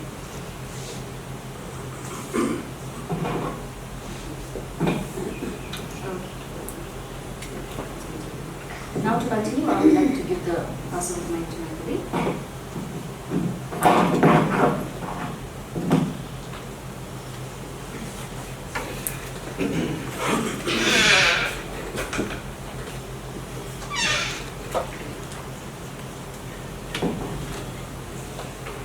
Okay, before moving on, let's have a flashback of AI time. It started from since 1950. Now we are in 2020. It has already been 74 to 75 years. But AI was only introduced. AI, we as a people, हामीले चाहिँ कहिले सुन्न पायो AI, the term became so popular is that after launching of ChatGPT. That is a fact. यो तपाईहरुले मान्नुहुन्छ? ChatGPT has this AI, but in the background here's the coder and an IT firm bio. This AI testings was already begun back in 1950. There have been many success stories, and then there have been, of course, failure also. But here you can see only the success has been put on the bar. If you look into the gap between 1966 and 1997, it has been more than 32 years. 32 years, AI development was stagnant. 32 years for life. And thereafter, again in 1997, AI development it began. The main reason AI development is nothing, not that even a simple coder can develop, or a computer BTech student or computer science engineer can develop on their own. For this, they require a specific hardware. As of now, current scenario, what is there is we need a server that is GPU based. And let's say, for example, we have this computer system here. It is being connected through internet through LAN cable, isn't it? Again, that LAN has to be distributed from a server room. That server room, that SJ has one server room. It is very simple server room. All you need is just a simple server from a Dell or Lenovo, whatever it is. All you need is a small quantity of RAM or maybe 1 TB of hard drive. That will do. But to develop the AI tool, AI-based application, you need a server. Again, for those servers that require GPU. GPU based server. For that, again, the issue is cost. Those servers are very, very expensive. So that is why not everyone can taste. If you have a resource, if you have a funding, if you have a support team, then only this AI development is possible. Now, so moving on, okay, then again a small flashback is that AI robot was invented, AI, again the vacuum cleaner was there, and thereafter at the end, the Microsoft chatbot Tay was introduced, and using a AI robot, I would say an AI graphic response was developed, and then let's have a look in the current scenario. Where are we now? Apart from judiciary, the AI has implemented in so much in influential manner in other sectors, mostly in economic sectors. Judiciary, we can say AI is implemented in judiciary, but not as compared to the other sector. For example, let us look back to the agriculture sector. Now, if you see at the left side, these are our traditional agriculture, how the farming is done, how the industrial based farming was done. At the right is the AI based. Now, farming does not, the earlier thinking was that farming should be a quantitative. But now, after introducing of AI, the farming not only should be a quantitative but also a qualitative. A healthy and a safe food for a longer life. So this is just example from the agriculture, how agriculture has adopted the AI. So let's have a look on another sector, that is healthcare. I must say that healthcare AI has implemented very effectively. If you see, this is just for a reference. If you see at the left side, the operation is being carried out by the doctor. But if you see at the right side, now same the operation is being carried out by the AI robots. So now in medical field also there have been many breakthroughs. Now, what are the breakthroughs? For example, now because of the help of AI tool in medicine, even now cancer can be detected way before it emerges into stages or before it goes to a first stage or second stage. So this is one of the benefit of AI in health system. This is just for example, and then let's move to that is judicial section. This is I do not mean to joke, but this is, if you could see that this is the legal system, our legal system has remained unchanged. Not totally, it has not been stagnant, but I am going to say that it has not yet implemented as effective as compared with other sectors. If you see at the left side, this is the reference picture I have brought from the Supreme Court. The left hand side is Supreme Court old courtroom images, and then right hand side is this was image to around 2020 or 2021. Not, but current scenario is a bit different because now the video conferencing have introduced, and then there are many displays in Supreme Court, also in High Court, and as well as in District Court. So this is just for the reference, just for the example. So legal AI, to implement AI in legal system has become a very challenge. It's very difficult to implement because legal being a very big fraternity and also a very respectful. There is a quote that nothing is above the law. So we cannot introduce anything and say that this can, using AI, the judge can make a decision, or the petition can be signed, or a petition can be prepared. So it is very difficult to implement, even though there are aspects. So let's have a look now. Okay, so this slide, again, this is just for information that powerful technology, what we are using in our judiciary, I'm sure everyone is using this. One of the, I would say I would like to quote here that we are using this since over a decade. We have been using this technology. I will be showing next slide. That is, yes, this one. LibreWriter in Ubuntu operating system and Microsoft Word in Windows. This is our. The fact is that this is our main job. Morning hour when office opens, we start our work here, and our day ends here. That is true. So we not only the staff but also the judicial officers, are dependent on this LibreWriter. Everything, judgment, court proceeding from office or everything is being prepared here. There is no such some different technology being used in judiciary. So this is one of the facts. So now moving on to the next slide. Now, let us say AI is now introduced in the judicial system. But if it is implemented, let's say in 2030 we have implemented AI-based technology in judiciary, then the question will people trust this AI system, AI-based legal system? Will people trust? Will AI-based advocate will replace the real advocate, human advocate, or the AI-based judge will replace the human judge? So let's have a look, the possibility. Now, how AI can transform? I'm talking about the way, how AI can transform the legal system so that it will be more effective, it will be more accessible to all, not only to the judicial officer, but also to a common person or lay person. Out here, through AI, these are the perspective on from the point of view of technical, technical scenario. These are the purpose. How AI can improve the legal process. First thing is that preparation for litigation. How this will be beneficial. Now, not every newcomer, I would say the new law graduate or a new advocate, not everyone has a, they have a resource or they have a separate chamber or with chamber with fully IT setup with computer and printer. So everyone has a limited resource.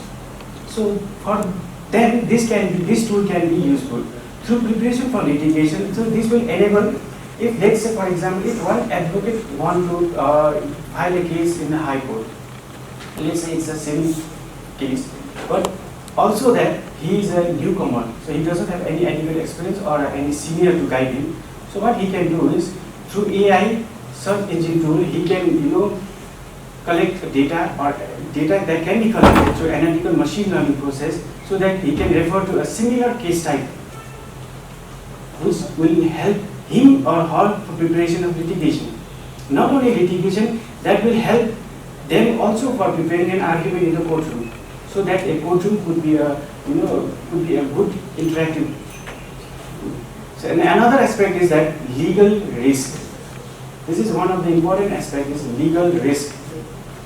If advocate knows about, after analyzing the thousands of database from not only from High Court, from Supreme Court, even from district or district court, if the case type is being analyzed by this AI-driven tool, then that he or she can present the case before the courtroom more effectively. So he can somehow predict the court outcomes by analyzing the old cases. So this will definitely help, not only help only to an advocate, but will also boost the honorable judges for decision making. So overall, the effective participation of advocates and judge in the courtroom will make entire judicial more stronger. So these are the aspects. And then moving on to next slide is that computational justice. What does computational justice mean? So, because outcome of one of the important things is that outcome of a legal should not depend on to whom the case is being, to whom the case is representing and who is looking after that case. The outcome of a legal should be something that should be beneficial to all. So enhancing access to justice. Let's say, the fact is that the legal term is not understandable to everyone. Even I will take example of me. If I say even it's been more than 6 years I have joined this great institution. Today also when I sit in the courtroom, I cannot understand many of the terms, the legal terms especially. I cannot distinguish that either whether this case was a civil or under what section or what he or she has been convicted. So this legal translation will, this AI-based driven tool will cut off this language barrier. So even a layman can understand the legal terms. So this AI tool will convert those complex legal words into a simpler, so that even a student can understand. So another one is predictive analysis. I have already mentioned that how the newcomer or new advocate can predict the courtroom scenario, so that he or she can prepare well in advance. So collaborative role with human. What does this collaborative role with human judgment? If an AI-driven tool in combination with a human judge, if they work together, then the outcome will be more effective. Effective in the sense it will be more understandable. And other one is addressing bias and inequality. There must be some cases, with due respect, there must be some cases in courtroom that if, let's say, if a one convict person is somehow known to a judge or somehow the advocate, then that case is supposed to be a little bit, biased. There will be a little bit of after manche, there will be a little bit of, what I mean to say. So, but if AI-driven tool is being implemented successfully in courtroom, this inequality and bias will never exist. So these are the advantages. And also adding to this AI tool or AI-based technology can be used 24/7. There is no, if you feel to at 11 p.m. also, if a petitioner, if someone wanted to see a case status or whatever it is, he or she can, without considering the time, he can have access to courtroom details. He can access to the judgment based on the year or based on the topic. So these are advantages. Now let's have a look on a global survey. AI has already been implemented effectively in some of the major countries. For example, if you could see this. Okay, it's not visible. US, United States of America has already implemented an AI tool called Compass. What does this Compass mean? Just Compass will, help a judicial officer to, analyze the case and to make a decision based on the crime or whatever he is being accused of. And similarly, before Compass, US has implemented SSL. There was this SSL AI tool was introduced, which the function of that SSL was to, identify the gun violence. Because in USA there are gun violence is very high, that's why they have developed a tool called SSL prior to this Compass. And then similarly in United Kingdom they have introduced HART, H-A-R-T, to, this HART will enable to the custodian, to a police officer, to forecast the number of times the criminal has reoffended the crime. So based on that, in custody, you will be given us attention in the jails and prisons. Again, another example is from Brazil. It's called Victor. Now this Victor tool is being used by the judge in Brazil, which will analyze a case that is, if that case is important to if that case stands for the public interest, only those cases will be taken up. So this will eventually reduce the court burdens. So another example, and many of other countries like Estonia, China, Malaysia, Australia, they have implemented different kind of AI tools. Most of the Russia, China and Mexico, they have already developed AI legal advisors. So in next slide I will show. So these are some of the success story of AI being implemented in different countries. Now, this is again one of the example. In October 2017, in our neighboring nation, China, no doubt China are really advanced in ICT-based innovation and also in AI. In 2017, China has developed and launched the first AI robot, and it was placed in the Beijing court. So that capability of that AI is that it can give advice. I would like to put one again. It will give advice over 40,000 litigations and 30,000 legal issues, so that anyone can seek advice from the robot, not from the judge or not from the lawyer. These are the examples. So this was launched back in 2017 in China. Now you can imagine we are already in 24, so it's been more than 7 years where they have been now. Technological milestone is that China, again in year 2017, one of the provinces called Hangzhou, they have introduced first internet code. So this internet code is that this code will be presided by an AI judge. So AI judge, if a person wanted to file a case in a court, then he or she can file through a messaging app to a court. But obviously from the court end, they will validate it, whether this is genuine or not. So not for a petty case, no need to, no advocate or no the offender, they do not need to go to the court. Through this court, virtual court, the case will be solved. This has been termed as smart court. And obviously at the back end, there will be a judge to look over it, to oversee it. So this is one. And then let's have so Also in India, many of the AI tools has been launched, implemented in Honorable Supreme Court of India. On Constitution Day of 2019, the Honorable Supreme Court has launched a beta version of neural translations tool called Subhas, Supreme Court Vidik Anuvad software. What does Subhas? The function of Subhas is that it can translate the court judgment, order and judgment into a regional language. This is also being used in our High Court as well. We have this translation section, they have been using this. So this can translate any Supreme Court judgment into a regional language. So which falls, Nepali is also one of the regional languages. So we have been doing, our translation section of High Court has been using this tool effectively. So another one is in April 2021, the Supreme Court has launched their first ever research portal through AI. It's called SUPACE, S-U-P-A-C-E. It's Supreme Court portal for assessment and court efficiency. The function of this SUPACE is to make the research easier for judges. So this is being used largely by the researchers. So this both the Subhas and the SUPACE is solely developed by the Supreme Court.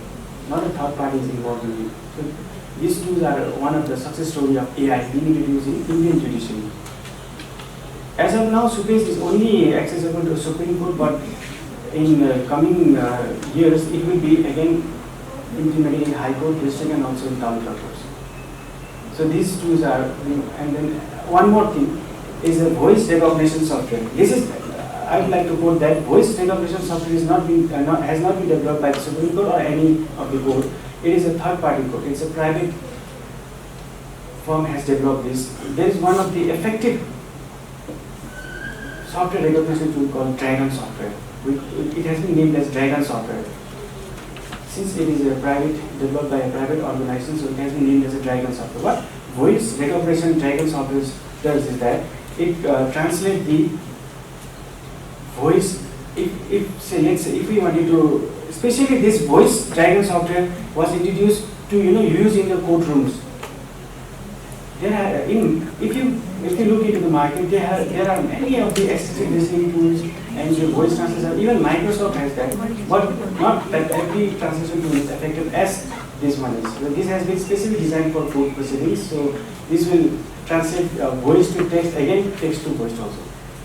So this is being largely used. So these are some of the examples of the AI-driven tool which has been implemented in the Supreme Court. So this is one of the, if you could see this, this is one of the screenshot from the dashboard Subhas. If you see at the left first tab, you will see that there is option to upload your judgment, and then there is option to translate in Nepali. So at the third slide, though it's not visible, so these are the translated judgment. So which we have translated cases into Nepali. So which is also being uploaded in our High Court's website. So these are the one of the screenshots. So I do not have any access to the the login credentials, so I cannot show the live.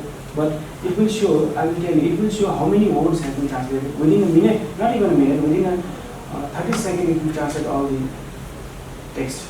So this Subhas was being launched by the Supreme Court. This is effective. And there are many other translation software. Even we have this Google Translate. So this is being developed by this Supreme Court. So let's have a look on the prompt of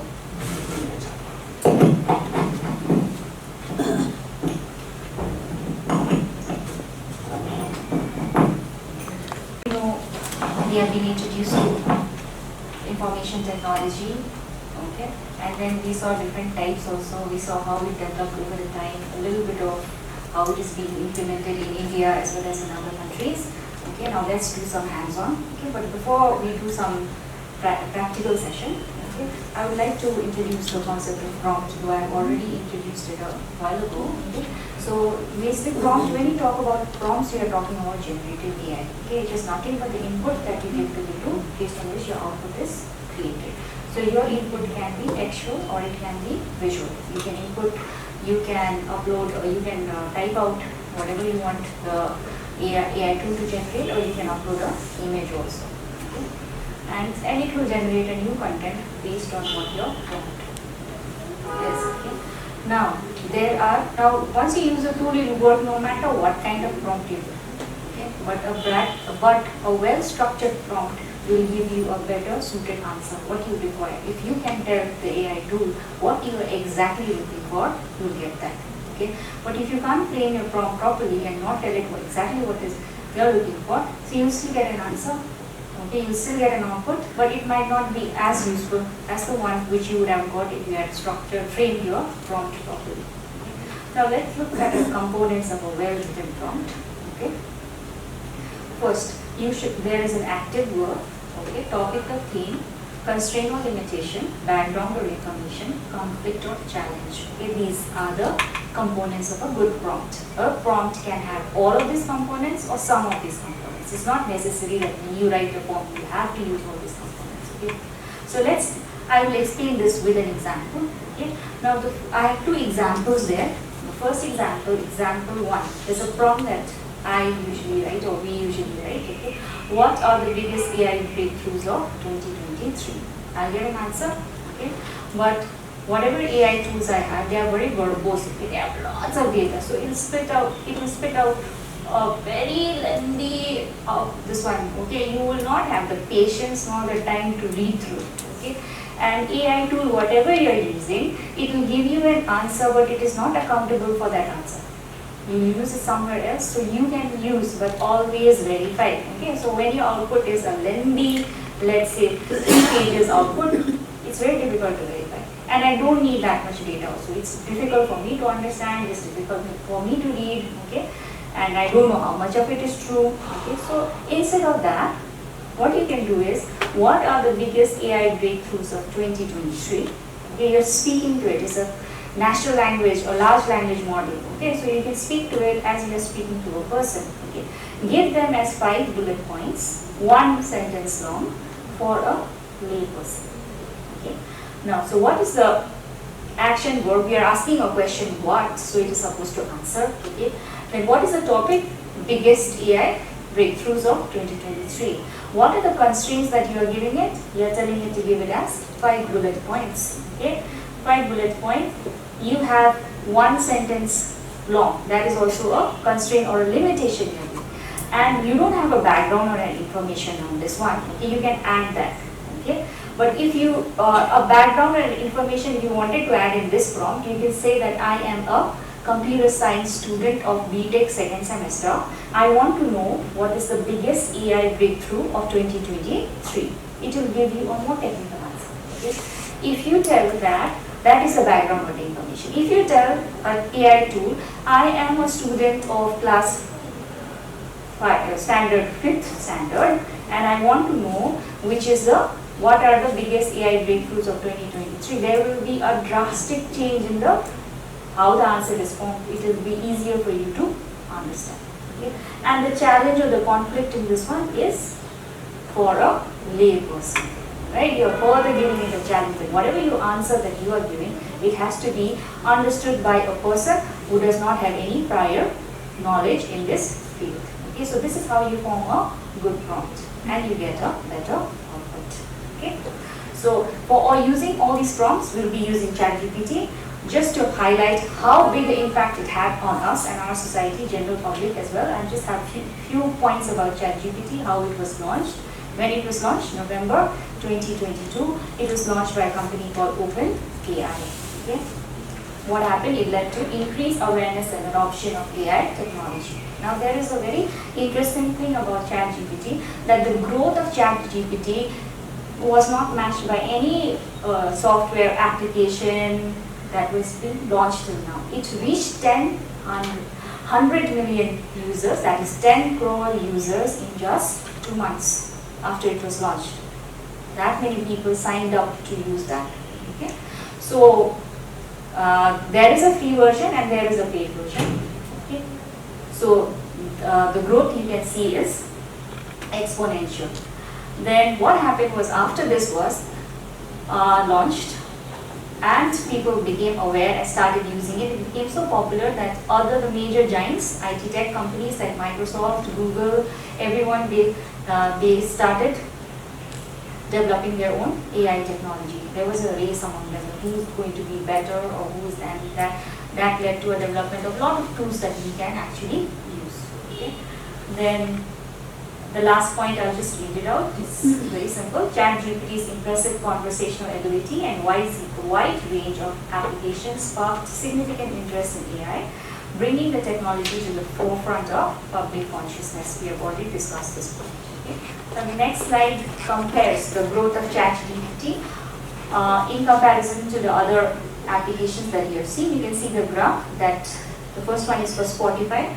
For Spotify to reach 10 million subscribers, it took 11 years.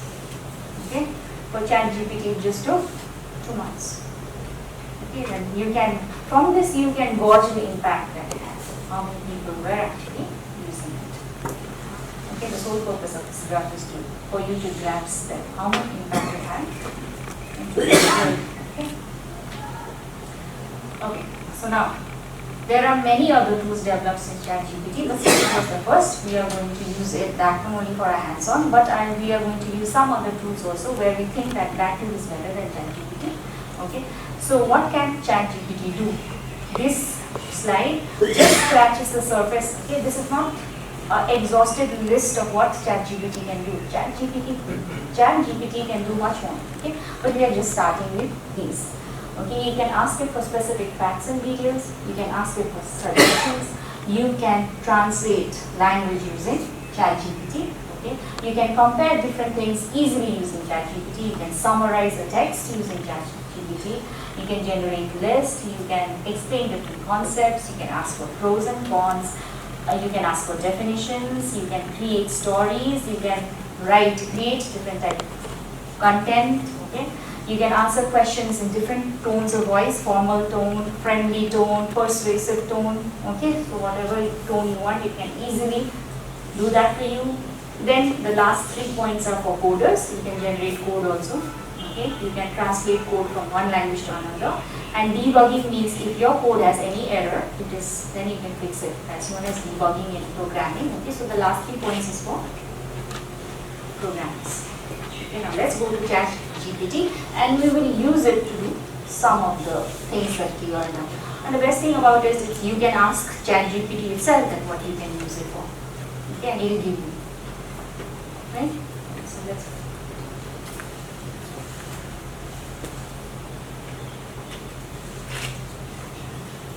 Okay, so we have 3 tabs open here. Okay, this is chatgpt.com. Okay.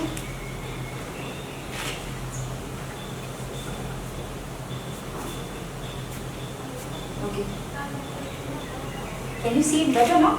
Everyone can see? Okay. Now, first thing that we will use ChatGPT is for facts and details. Okay, let's ask ChatGPT who is the Chief Justice of Sikkim. Right?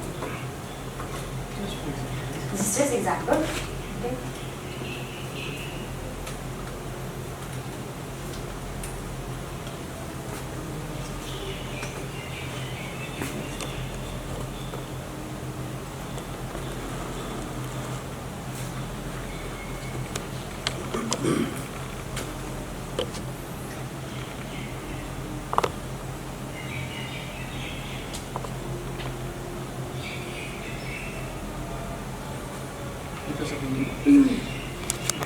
Okay. We were telling till now, we all feel, right? We are saying that you can use it, it's this and that. Okay. So why this is failing is the simple answer is that the free version of ChatGPT we are using, that is 3.5, has data only updated till September 2021. Beyond that, it will not give you. So be careful when you are using ChatGPT. Beyond that, it will give you wrong answers. It still give you an answer, right? It's not saying I don't know. Okay. So now, for facts, so the first thing we are using is for facts and details. Okay, so I'll suggest a different tool for that. Okay, the next tool that we are going to use for facts and figures, which we have till now. Okay, there are other tools also, but one of the best is perplexity.ai. Okay, now let's ask the same question to Perplexity.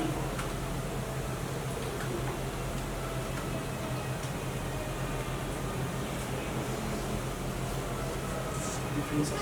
Right? This is correct. This is up to date. Right? Now, let's ask another question. Okay? Let's ask another question to ChatGPT, who is the director of Sikkim Judicial Academy.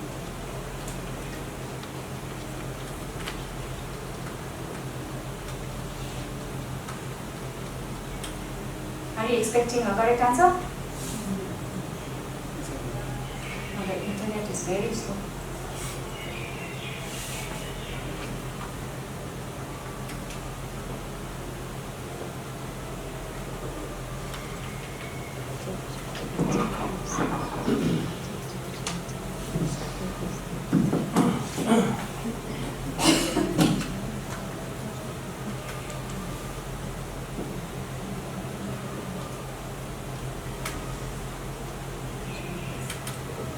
So it gives instantaneous answer. Yes, Can you check the internet connection?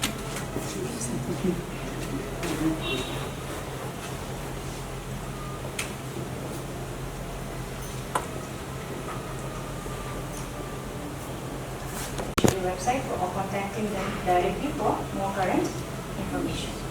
So let's ask the same thing to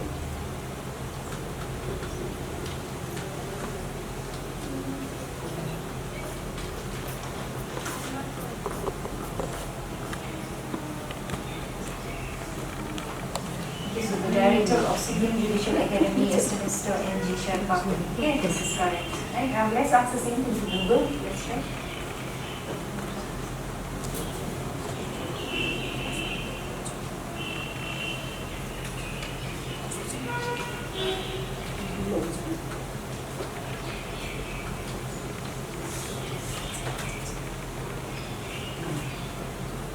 Let's see.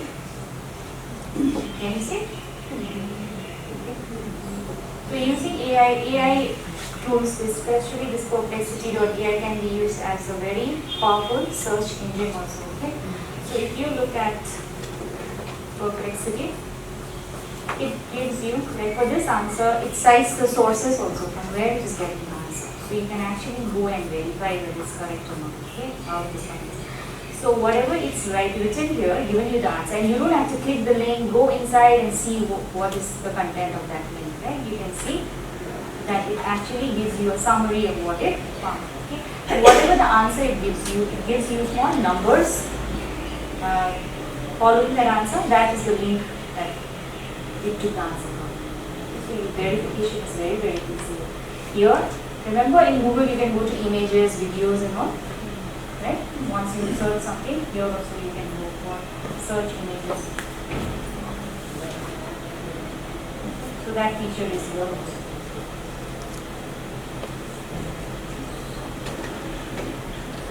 So facts and details, we saw that ChatGPT, I'm sure the paid version is not like this, but the version that we are using, which is unpaid or free, okay, facts and details. But before 2021, if you didn't give you the correct answer. But I found that perplexity.ai is a much powerful search engine and it's easier to search using that. Okay. Now you can ask an AI tool for suggestions. Okay, now let's ask this one, ChatGPT for suggestion. I will ask the ChatGPT to give me book recommendation for aspiring law students. Okay.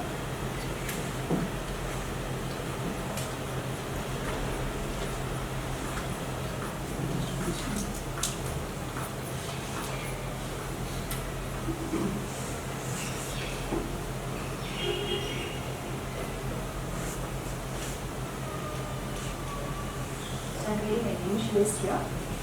Okay. So let me tweak this prompt a little bit so that I get a more precise answer. Okay, give me a list of top 5 books for aspiring law students in alphabetical order.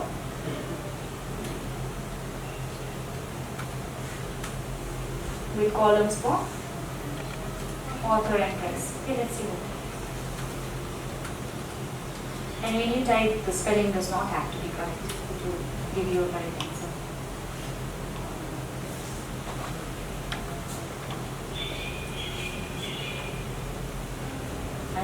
good these books are, what you can see from here. Okay. So you can see that if you frame your prompt well, you can get a different kind of answer. Okay. So you have, or you can also say from Indian authors, right? So it will be Indian authors. Okay. So whatever you need it to do. So asking for suggestions, it can be in any kind of suggestion, but your prompt has to be framed properly.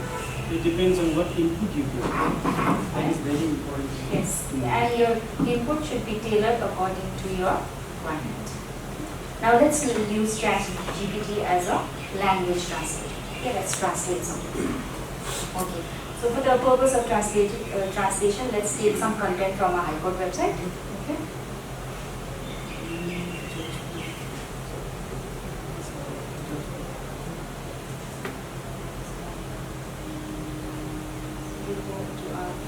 Judge 1. Okay. Let's pick a few sentences from there. Now let's say translate to Nepali. Okay.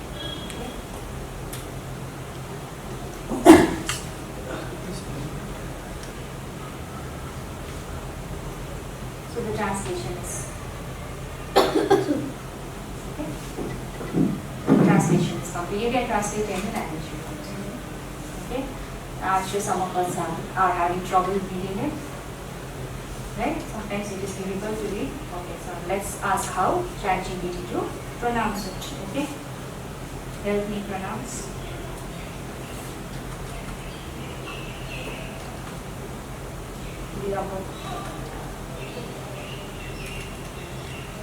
In English.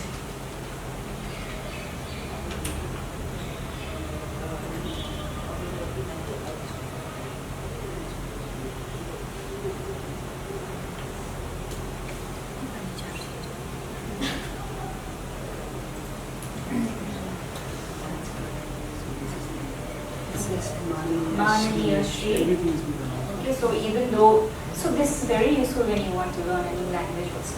It will not only translate, it will help you pronounce also. We have Mananiya Shri, Justice Bhaskaraj Vidhan, okay, GA. So that's it. Okay, you can use it to translate. So if you are traveling to a new destination, okay, and you want to learn how to greet people from that country or like that, you can always use ChatGPT not only to understand but how to, not only to translate but how to pronounce it also. Okay, so let's say you are in a restaurant and you want to order something. Let's say we are in some country, okay, Spain or something. So you can tell ChatGPT, I am in Spain. I am waiting in a restaurant. How do I order the famous food? With the waiter in this restaurant, you don't know how to pronounce it, you'll ask it how to pronounce it, you can order your food. Okay. But I think before doing that, you should actually learn a little bit of the language because you don't know what will end up on your table after that. Okay, so it can be used for language translation. Okay, so we have translated something to Nepali and seen it. Okay, now it can be used. It is a very good tool for comparison also. Okay, so let's compare two things. Let's say we want to know the difference between civil and criminal cases. Okay, this is a very basic example, but let's do it. What is the difference between civil and criminal cases?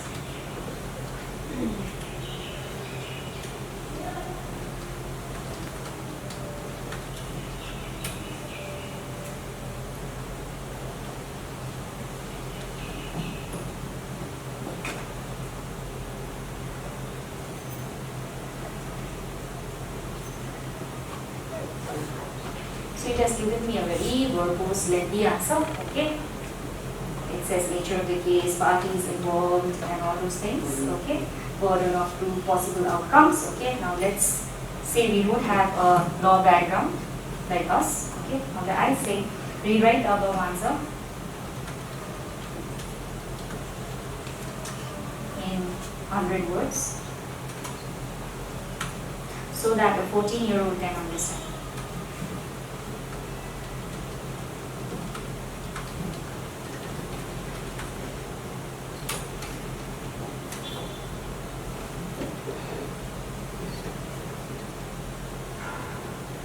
If you read this, if you go through it, actually everyone will easily grasp the logic behind or the concept behind criminal and civil cases. Simply also for 14-year-old student.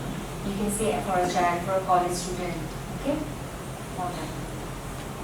So whatever kind of scenario you set, or you give, will give the answer based on that.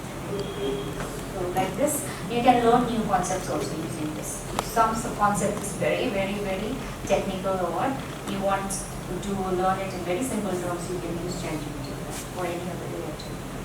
Now let's go. You use ChatGPT for creative writing. Okay. So let's write a casual leave application. Okay.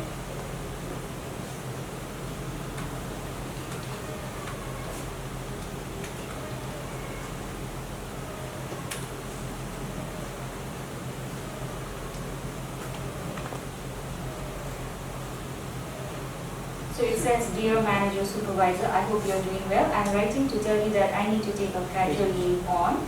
Okay, all these are placeholders. You have to, all that in square brackets are placeholders. You have to give your details. Okay, there. For reason, I will ensure that my work is up to date before leave and I will be available via phone and email if anything urgent comes up. Okay, do you think we can submit this application to a district judge? Especially in our boards. Now, boards? Okay, so I think, can we, okay, so let's fix this, okay? We'll say keep the tone very formal. Again,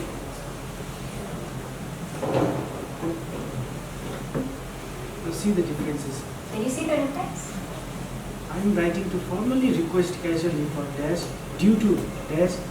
I assure you that I will complete all pending tasks and ensure smooth workflow in my absence.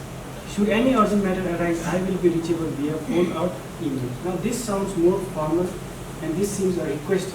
But when you look back to this one, this seems more like just information just for sake.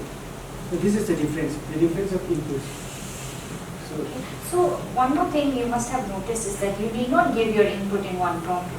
You can actually have a conversation and actually make it according to your liking in multiple prompts also, because it's a conversation. It will remember what you have said before. Okay? So actually what you can do is write a formal leave application directly, okay? Or you can say keep the tone formal, okay? Or if you're writing a birthday letter anything, letter to your friend, you can, we don't like write letters nowadays, okay? Or WhatsApp message or emails, you can say keep the tone friendly, right? Okay, next thing that we can use ChatGPT for, and it is very, very good at, is summarizing stuff, okay? You can summarize a whole book for you. It can summarize within quotes. Remember we put within quotes and told it to translate? So if you receive a lengthy mail, you can just copy paste that mail and say summarize, give me the key points. Within quotes you can put your email, it will give you the key points. Okay, so like that. And if the key point, if it's a to-do list, okay, you can say arrange my to-do list from from task that takes minimum to maximum time. That was it. Okay, so let's summarize. Let's summarize a book on self-development, Atomic Habits. Okay, so we'll tell it to summarize Atomic Habits. Okay, summarize Atomic Habits. You don't have to write the words.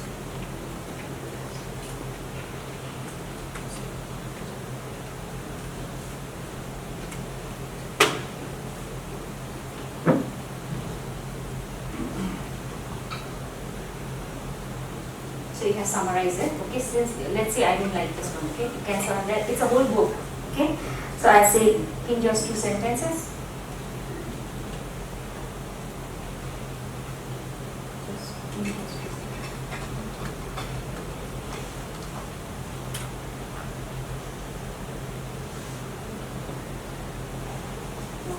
And you want 2 sentences, you give 2 sentences. You want 5 sentences, then you get 5 sentences. Okay.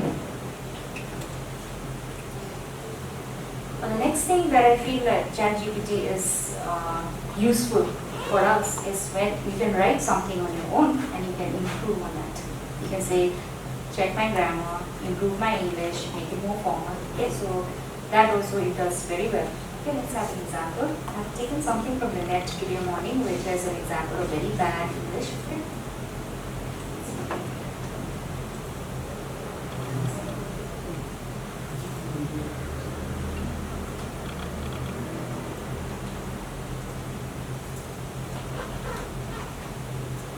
Okay, so this is what I've taken. Okay, you can see there is some spelling errors. Should I read it? Or everyone can see? Okay, so now let's improve this, okay?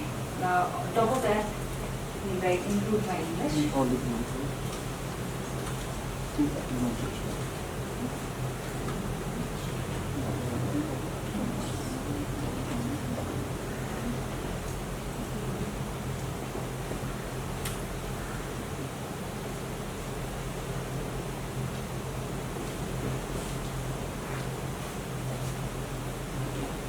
Did you improve? Okay. So now it says all the spellings are correct. Okay. Now let's say I'm not happy with this. Okay. I want more improvement with this. Keep the I say keep the tone more friendly and persuasive.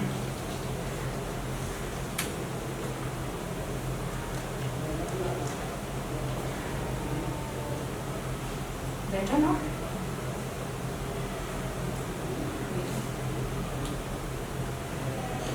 And Susan, a 14-year-old from Germany. I love going to discos and listening to music on the radio whenever I can. In summer, you find me swimming in the lake. I don't have any siblings and I take the bus to school when I'm in year 9. Okay? So maybe this is a 9 standard. My birthday is this Friday and I'm really hoping to get a new guitar. I'll be thrilled to hear from you. Okay? So you can always build. And the best part is you can ask ChatGPT what it can do for you. So you can ask ChatGPT, like I've written an essay, how can I use ChatGPT to improve it? It will give you all the things that you need. So the possibilities are endless. Okay, and the tools are also, there are lots of tools. Most of it is free, but the premium version or the paid version is available, which you can do. Okay, so this is just to get you started. Okay, now you can, it's a self-learning tool. The prompts are all in English, so you can, I hope, using this, you can work more effectively, you can learn to use it on your own. Okay, but I would like to reiterate that this is, it is not accountable. If you use it, you can use it, but please verify. Okay, just don't blindly use it in a scenario where the accountability will fall on you. Okay, so you have to be careful.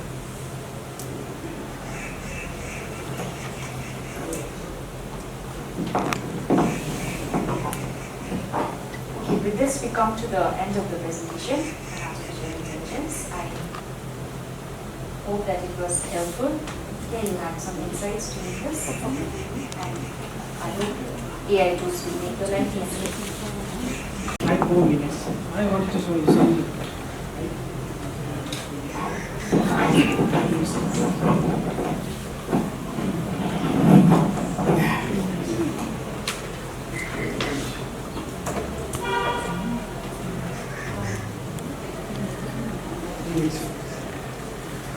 Databases that Saul was talking about in the morning, though it is not as extensive as that.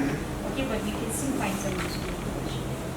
So we have developed the computer cell, we have developed this digital law reports. This is our in-house development.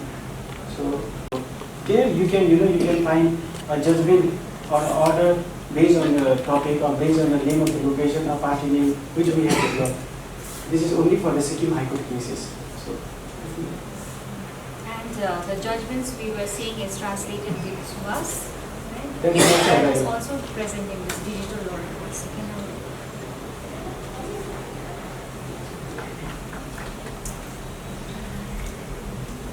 Thank you.